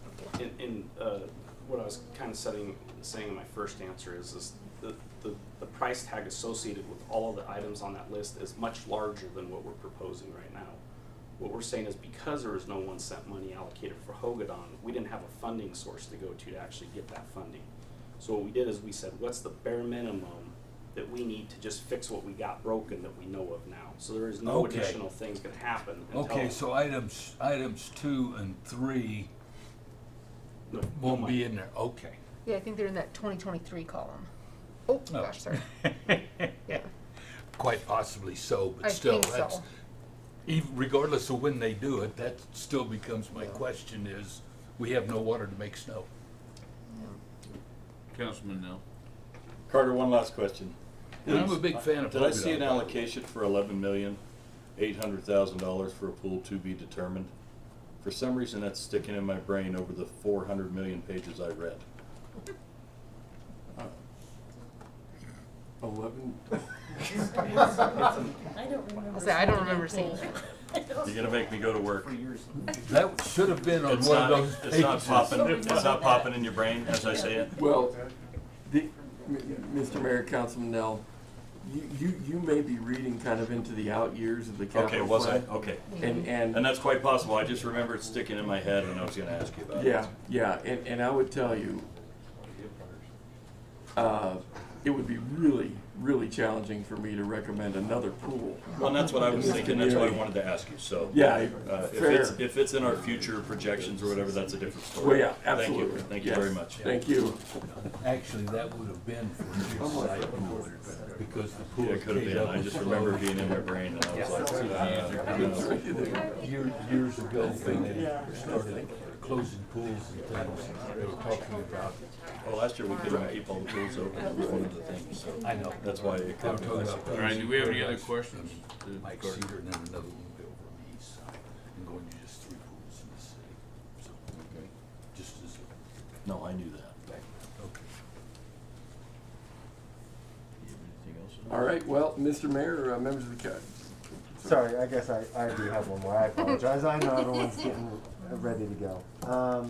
It was in regards to the city parks. Sorry, I don't have that pulled up right now. But it was something about, you know, the cost of maintaining the parks, or no, it was the rubber that, you know, going around putting rubber everywhere. And so I guess just my question as far as the maintenance of the parks, do we need as council to explore, you know, in the Generation Casper plan, I remember saying that we have twice the per capita park to person rate, and so if you know, do we need to explore certain parks, maybe, you know, having less maintenance or going away or something? Is that something we need to explore because we already have twice the rate? You know, that was just a question I had, so I don't know if Tim could answer that or something like that. Mr. Mayor, I'll take a crack at that, Sure. Councilman, if that's all right. We are park heavy in this community, without a doubt, and certainly I would tell you that any opportunities that we can take to reduce the amount of maintenance that we have, not only in our parks, but in our other buildings and facilities that we have in our community, and in our stock and so on, would be investment well taken. Fall material, I've seen rubber flooring kind of replace some of the you know, sand areas as well, just as a means of trying to keep costs down and people touching it in terms of maintaining it over time. Closing parks and whatnot would be a very, very heavy lift, pursuant to the neighbors that view that as a huge amenity to their area, whether it's used or not, frankly. And should you ever want to go down that road, you know, the conversation would be very interesting, and without a doubt, dollar signs would come in my eyes, because each park that we deal with does demand a lot of general fund money. I don't know if I'm getting to the heart of your question, but no, I mean that's the heart of the question is, you know, I understand it wouldn't be that popular, but if we have twice the per capita rate that a community our size has, and we are in this historic economic downturn, I don't see how we shouldn't explore that avenue as a way to realize some cost savings, whether it's we partner with Food for Thought and they turn one of them into a big old community garden with fruit trees, or, you know, whatever it is. But I guess I'd be curious to know, you know, more about what the cost is to maintain all those parks. And I understand you'd have to do surveys to make sure every neighborhood is still serviced. You know, we're not taking them all out of one area and reducing access, so I understand that. But I just wonder if it's sustainable with us, you know, operating with a lot less money. I realize it's a luxury, but can we afford luxuries right now? yeah, and the quick answer, Mr. Mayor, Councilman, is it's not sustainable. We are very, very park heavy. All right. And facility heavy in this community, without a doubt. Vice Mayor Pacheco. I had to wait 2 years, and then I'm off council. Before you have that conversation. Please, and no pets, no pets. No, you lead the charge, stay all heat, get out of town. Exactly. No, the only thing I want to say about this process, budgetary process, I say this every year, we go through this. I'm not an accountant. I'm not a expert in any of these types of things. So the monumental task of the department heads and the people to put this together, and the financial team that do this is an incredible and a monumental task that takes for a lot of work. And I know for us to come in as really lay people, and I know we kind of oversee this budget and make sure, but they're the ones that are lifting the heavy lifting. They're doing the hard work, and I appreciate that. And I always say that. I also say that we really rely on their expertise more than anything. So I couldn't sit here and be like, okay, let's look at $29 million, dissect it for the next 12 hours. We could talk about this and do those things, but really relying and trusting on this team and the staff. It's amazing. So I just want to make that comment. I know when we hit the budget session, I say that again, that it's an incredible work that you guys do. So that's all I wanted to say. Thank you. Mr. Mayor. Councilman Kelly. Couple of things. In regards to your park question, we are just now building a new dog park out on the east side of town. That is all private money. Susie McMurray Park was all private money. I don't know how many of the rest of the parks were all private money, and you're going to get into a firestorm if you start trying to close some of these parks, particularly the ones that were built with private neighborhood money. So that's an issue there. The other question I do have, though, for our parks people, can we do something besides using ground up Smurf turf for the tires? That blue stands out like a sore thumb out there in those parks. Why could you go to the park so much, Steve? I drive by one every day, and yes, I go there with my grandkids. It's cost effective though, right? Aren't the wood chips, they get spread everywhere? Oh no, that's fine, but instead of blue, don't they come in green so they'll blend in more? That's passion, Steve. That's what we've been looking for. Well, and we need to start plowing sidewalks. Did you find out anything? Mr. Mayor, Councilman, we did not do a good job of plowing sidewalks around parks this storm. And as a matter of fact, it wasn't just this storm. This is an ongoing problem with this particular park and school. Right, and unfortunately, it's probably pretty consistent throughout most of our other parks as well, not just Vertijane's in that area, but we do need to do better at that. I would completely concur. Thank you, Councilmember Pollock. Just wanted to check, are we wrapping up the budget discussion now? Because I do have like a question that's bigger, like more philosophical, so I want to fit it into the right spot. We are, but go ahead. Okay, so if this is the end, this is the right spot, I guess is what I'm saying. Perfect. So I'm looking at the 5-year projection on the budget, and it looks like we've got close to about 30 million this year, about 40 million next year. And as I'm listening to various department heads speaking, and also in my own mind, I'm thinking, we've asked them to kind of whittle this down to the bare bones. And I think sometimes, I appreciate a conservative approach to spending taxpayer dollars, but I also think sometimes the most responsible thing is not to take a bare bones approach, because we've just heard of some of the costs of deferred maintenance.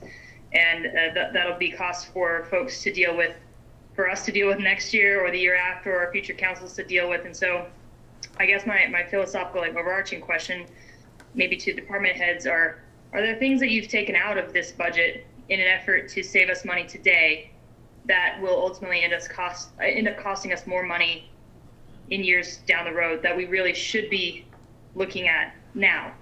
In your expert opinion, are there, obviously, I'm not looking to spend more money, and I'm not saying, okay, now give me the rest of the wish list or whatever, but are there a few things that are kind of weighing heavy on your mind that you really think need immediate attention that maybe have been left out in an effort to create as lean a budget as possible?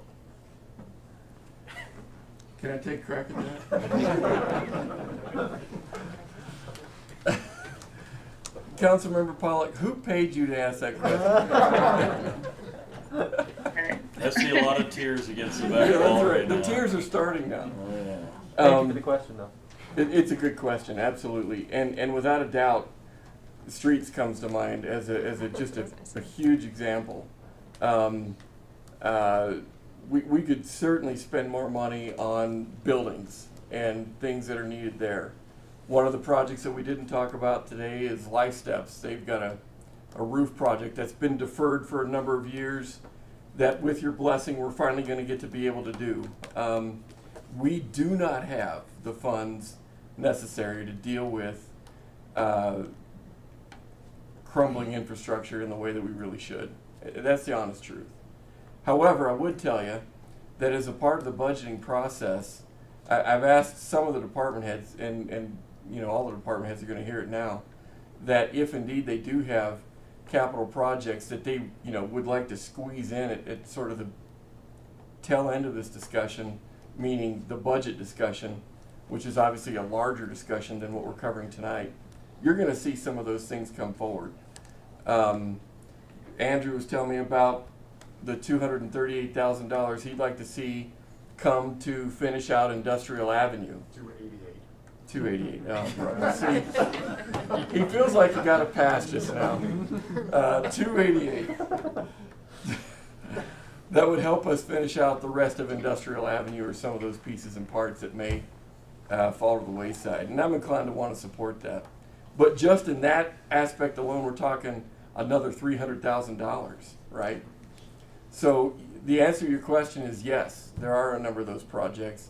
The other answer to your question is, hopefully, like the example we just discussed right now, we'll be able to get a couple of these other projects into the mix, depending on the layout of the rest of the funding.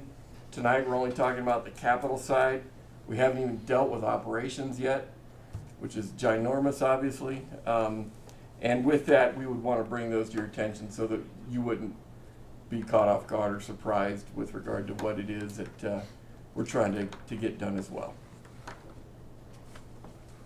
Councilman Kess. If there are some projects that may come along, the police department ought to like this one because of the number of officers that live on the east side of town.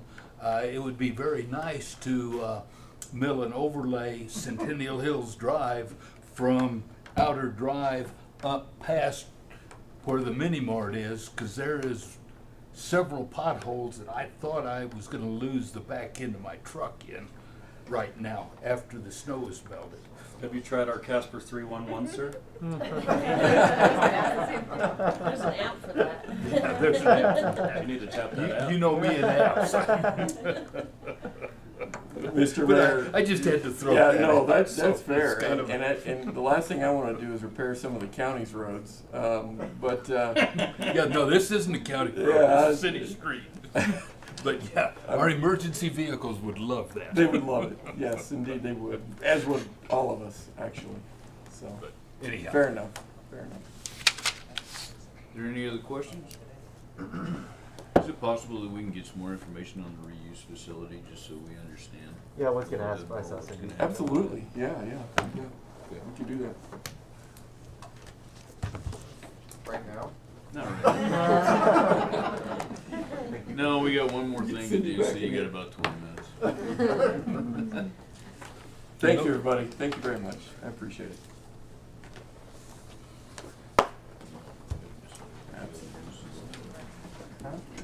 Yeah, you bet. Yep, absolutely. Thanks, everybody. Thank you. Okay, next thing we're gonna do is move on to community promotions funding, part 2.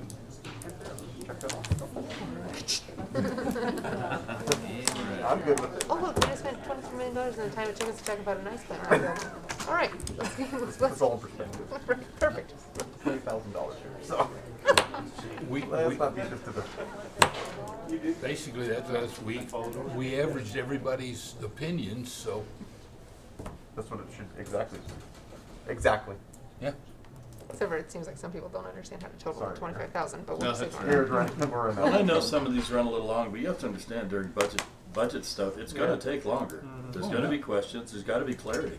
It's just reality, it's the way it is. And I know some people are thinking, oh, gee, I'm gonna be here till midnight. Well, I hope not. Oh, I'm fine being here till midnight about budget stuff. I'm not fine being here to midnight about things that we can't make a decision on tonight. Right. Yep, you bet. Mr. Mayor, members of the council, you have indeed spent some time, obviously, considering these requests. We've got Fleur joining us in an undisclosed location, from an undisclosed location. That's right. Secret. And thankfully she joined us because she's put a lot of work into this and tried to facilitate some of this conversation and worked with a lot of you and answered questions and everything else. What you have in front of you is kind of a culmination of your guidance and opinions and so forth, and we tried to, you know, get some direction out of it, and as many of you noted, it's a lot of it's sort of an average, if you will, of what it is we think you've told us and whatnot. One of the things that I would tell you, it does look like that we did get some votes for those pieces and parts that we proposed might not be appropriate for funding, and we wanted to clarify whether or not you want to stick with that. We would suggest you probably shouldn't. But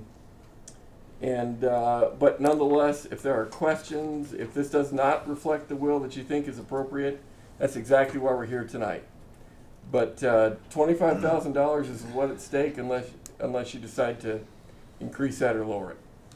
And that's Fleur is here to answer any questions that you might have. Okay, Councilman Nell. Thank you, sir. I just wanted it on the record. I did not participate in this task, if you will. I'm sure some of you noticed my name wasn't on any of it. It wasn't from the lack of wanting to do the work or doing the research, but I'm involved in some of the groups that are asking for money, and I just didn't think it would be appropriate for me to make any decisions concerning where the funding was going to go, since I'm involved. And there's such a small amount of money for so many different groups. I literally just thought it would be best if I abstained. So I wanted to make that clear as to why I didn't fill out the packet and why I chose to not try to allocate any of that money.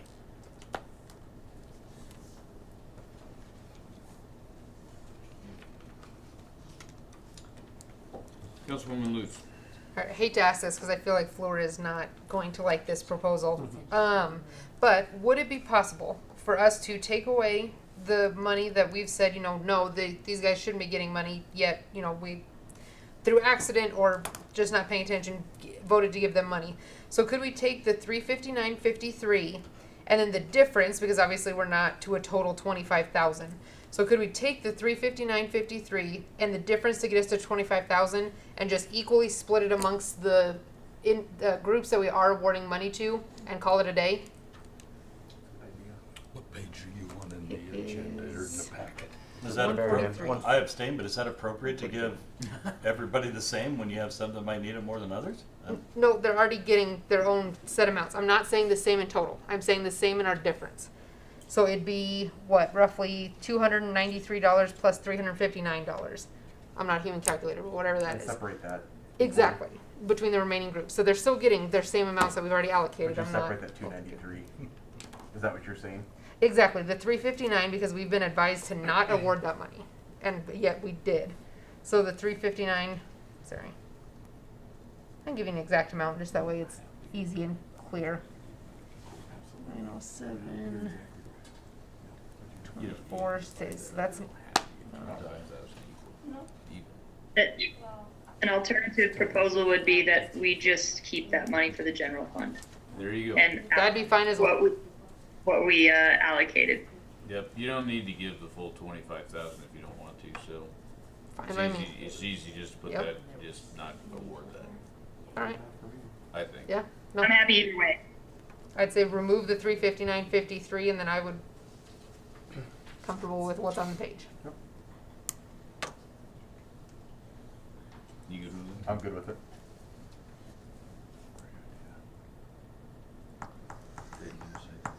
You good? Yep. What's everybody's thoughts on it then? If we just remove that? Yeah. Okay. Looks like Fleur's doing that for you real time there. Yep. Look at that. Look at that efficiency. So that'll put us at about 24.6. You know, it was a tough one just because there were so many groups that you wanted to help and award, but there's just not enough money to do so. So it was a little bit tough to try to figure out who to allocate money to and. Right. one of the things I did, Lisa, is, because I had a couple people ask me that question too, and it's not enough, but for me, what I did was just kind of look at trying to do as much as evenly as possible Right. for each group, and I knew not everybody was going to get their exact amount, but I think with this process for me, because I love, wanting to help the community, right, from us to promote it, Right. and so I'm 100% behind you. I wish we could have all given them their What they were money to needing do a it. little bit more, but yeah, it was just kind of tough because there were some that I wanted to do Yep. more with. And Yeah, exactly. I guess I'd just like to say personally, since we determined that the community promotions was meant to be an economic driver, utilizing city facilities and stuff, that's what I used to inform my, so I like all these organizations, but the community promotions funding was for economic development, ideally to use city facilities, and so that's why, I was using that criteria to make my decisions. Okay, is everybody good with this? Thumbs up? Okay. Worked out well. 15 minutes back. You're gaining time. Gaining time. Okay, we'll move on to agenda review. Mr. City Manager. Thank you, Mr. Mayor. We have a 5 Tuesday month this month, and generally typically that means that the 5th Tuesday would be one that you get to stay home, and unless you want to meet over some matters, and we certainly can accommodate that if you prefer. I'll be out of town for the record. And I suspect we'll have a lot of that because I think that coincides with spring break and everything else. Yeah, so correct. it's a good Tuesday to have off. We do have some conversation on the 6th and pre-meeting that we would like to dedicate towards taking up the parking on the parkways discussion again to make sure you're comfortable with what it is we put together by way of language and whatnot. And so you can anticipate that conversation for that evening. We would also suggest that we'll likely need an executive session for that evening dedicated to litigation that we would want to get you caught up on.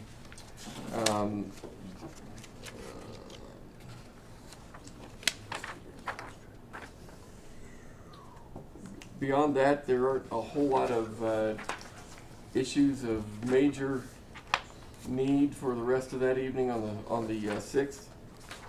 However, if you look at the 13th, our conversation relating to budgets and so on continues. We have a council goals part 2 that we'd like to go over with you for the 13th, and that'll dominate a lot of your time that evening. And as always, I want to be sure to remind you that we have kind of a future docket, if you will, for items that are scheduled a little bit further out into some of our upcoming months. And that's all I have, Mr. Mayor. Okay. Anybody have anything else on agenda review? Okay. What are the two? There it is, the 17th and 19th. Okay. All right. Legislative review, Mr. City Manager. Mr. Mayor, members of the council, we've been working pretty aggressively here lately with regard to dealing with a number of issues legislatively. As you know, the session's been back in for about a little over a week. They took a hiatus to deal with the storm that they were facing down south. Jolene, in fact, has been working very heavily in regards to a lot of the ongoing conversations, particularly as it relates to preemption type legislation that seems to be in abundance this session. And so for that, I really appreciate the work that she's put in, and a lot of the conversations that we've had during the off hours and so on. A couple of them that I would bring to your attention that we've been trying to work on. Certainly, direct distribution is something we've been keeping our eye on, and at this point in time, while there does appear to be some adjustments that are in conversation, a lot of the bills that are dealing with that haven't risen to heated voting debate at this point in time. Not to say that it won't. We're dealing with a land use planning piece of legislation that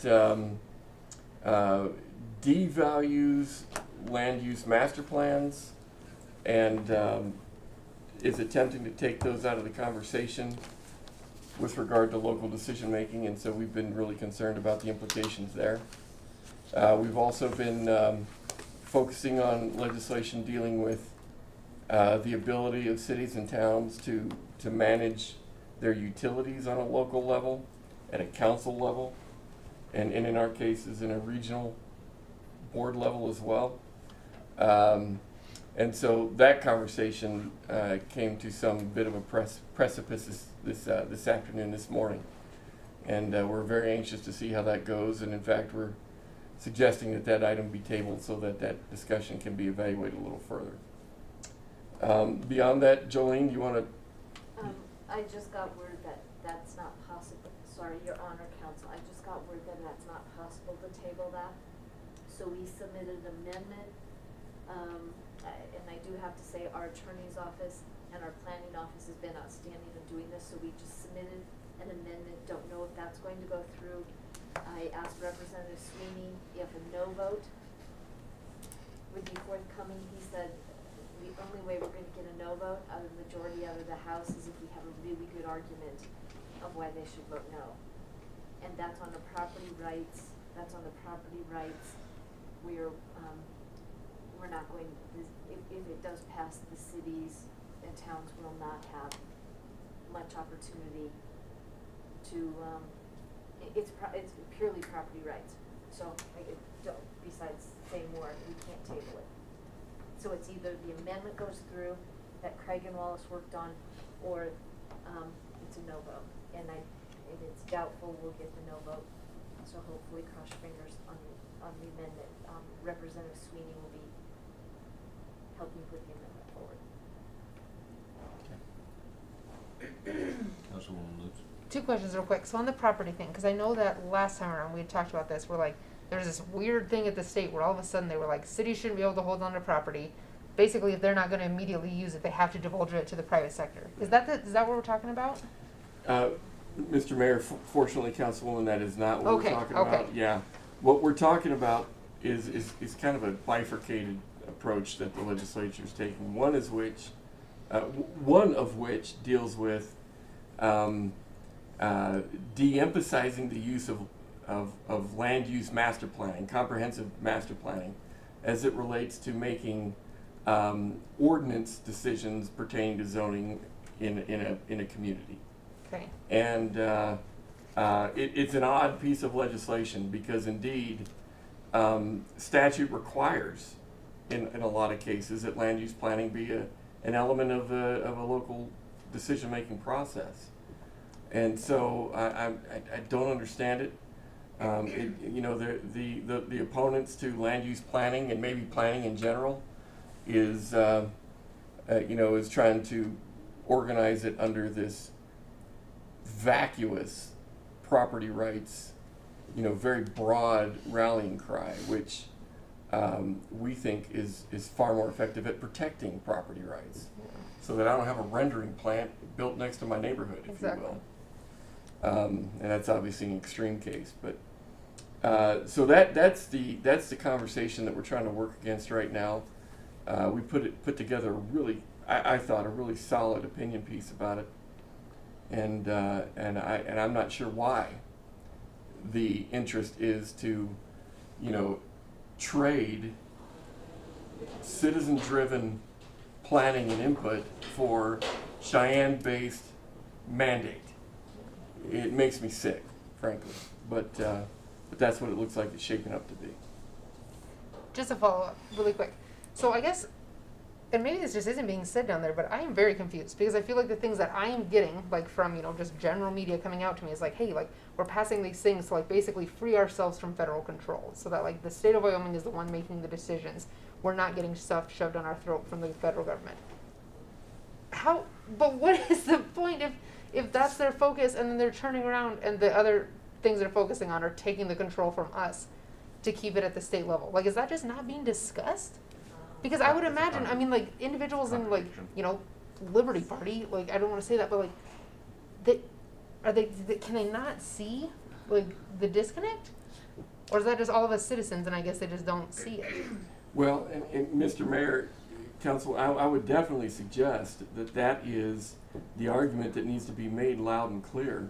If indeed they wouldn't appreciate that type of overreach from the federal government, why would they advocate for that kind of overreach from the state to communities? Oh my God. It is hypocrisy. Yes. It is a reconciliation that's not possible, if indeed that's what they believe. Yes. Now, I'm not aware of a party line that says it's not okay for federal reach, but it is okay for state overreach. I don't know where that exists, but maybe it does. I'm not sure. Don't we have to have certain land use plans to be able to get certain federal grants and federal money? Mr. Mayor, Councilor, I'm not sure. That's a good question to look into. Well, I know like MPO, for example, to get their Yeah. federal money, Yeah. they have to have long-range plans, which those are then tied back to the land use plans, which that's kind of where I was coming from and going to ask about. And by the way, I assume you've heard, I don't know whether Mr. Mayor did or not, but House Bill 72, which was the water business, was tabled and will not, it did not get a vote out of committee today. Okay. So that was the word that Bruce gave us at noon today. I thought you'd like to hear that. That's That was good what I news. was going to say. Oh, next, but then I'm sorry. It's all right. You beat me to it. Steve, you missed that meeting, but that got tabled today, and it will not go to the floor at least this year. That's And good. it sounds like Mr. Sweeney himself is reconsidering his position on that since he's the one that sponsored it. Exactly. So That's good news. yeah, Wardwell's happy. We're happy. So Yeah, that's good news. That was the word we got today at lunch, yeah. at our meeting. Thanks for jumping on my train, brother. That is good news. C becomes before N, or K, so. So, Mr. Mayor, if I may, so my plea to you would be, if indeed you do feel like you want to reach out to one of our legislators along the lines of what Councilman Lutz has correctly identified, let me know, and we can prepare you for that discussion, that talking point, give you phone numbers, whatever you think you'd be comfortable advocating for. We'd be happy to equip you in that regard. So, Where is Wham on that? WHAM is, Mr. Mayor, WHAM is very much along the lines of what I just described. Okay, Yeah, I was wondering. I thought that's exactly what they're advocating. Okay. Steve, I think I'm sorry. Councilmember Pollock. I had a little trouble understanding Jolene when she was talking. Are we talking about Senate File 157 and House Bill 158? Yes. Yes, ma'am. That's correct. Okay. I think that's it. I'm happy to reach out if you'd like me to. I've been getting the updates from WHAM and have been following them, but I think the concerning part of this is that bills that are a little bit similar in philosophy have now passed through one in each house, and so it stands to reason that they would, when they cross into the other chamber, similar philosophy might carry them both through in each case. So I think some work remains to be done in that realm, and I'm happy to help. Thank you.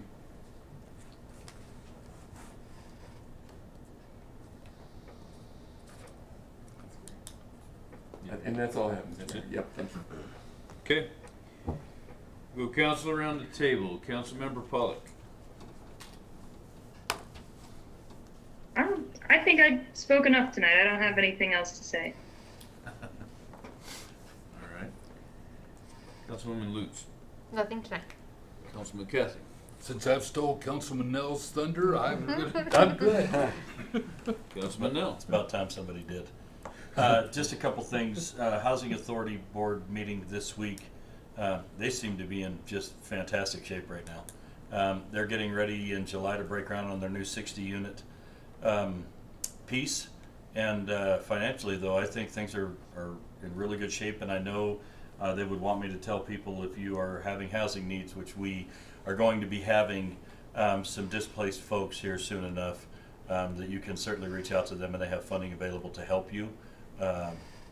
So there's that. And then we had our joint Powers Board water meeting, and we talked about some budgetary things there, and I think they're going to be in good shape for the upcoming year. And other than that, everybody enjoy the week off. I'm going golfing down south and getting out of the cold. So I hope you all have an enjoyable week, and we'll see you in 2 weeks.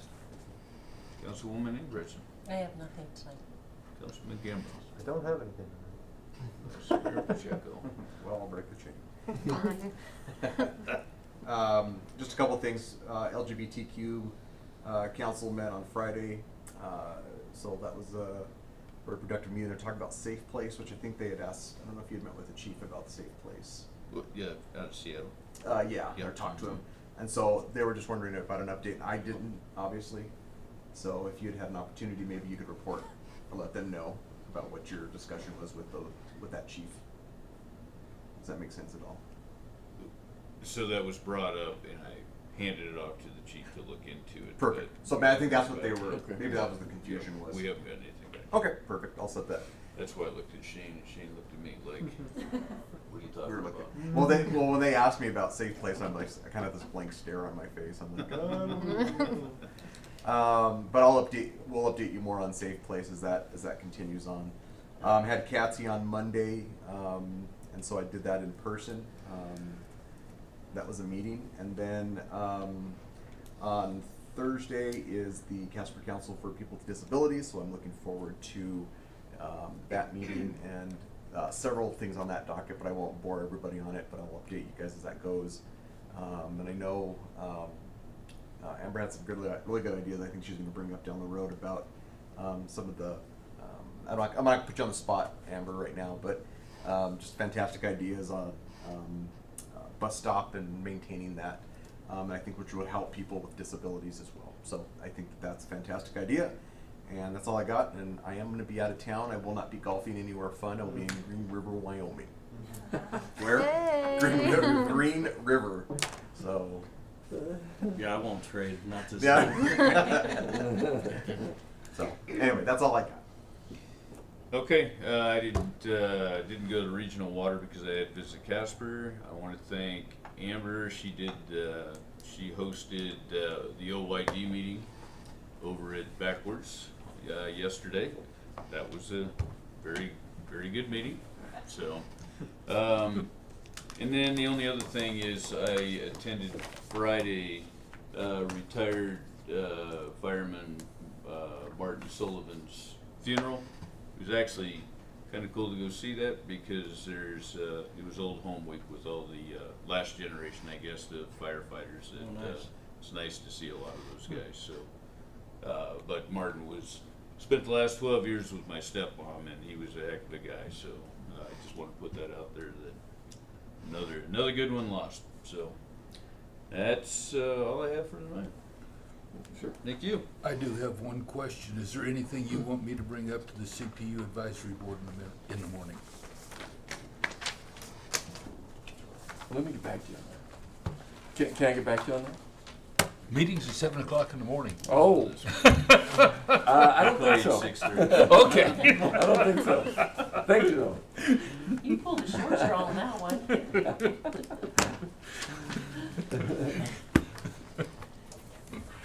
Are we done, Mr. Mayor? We're done.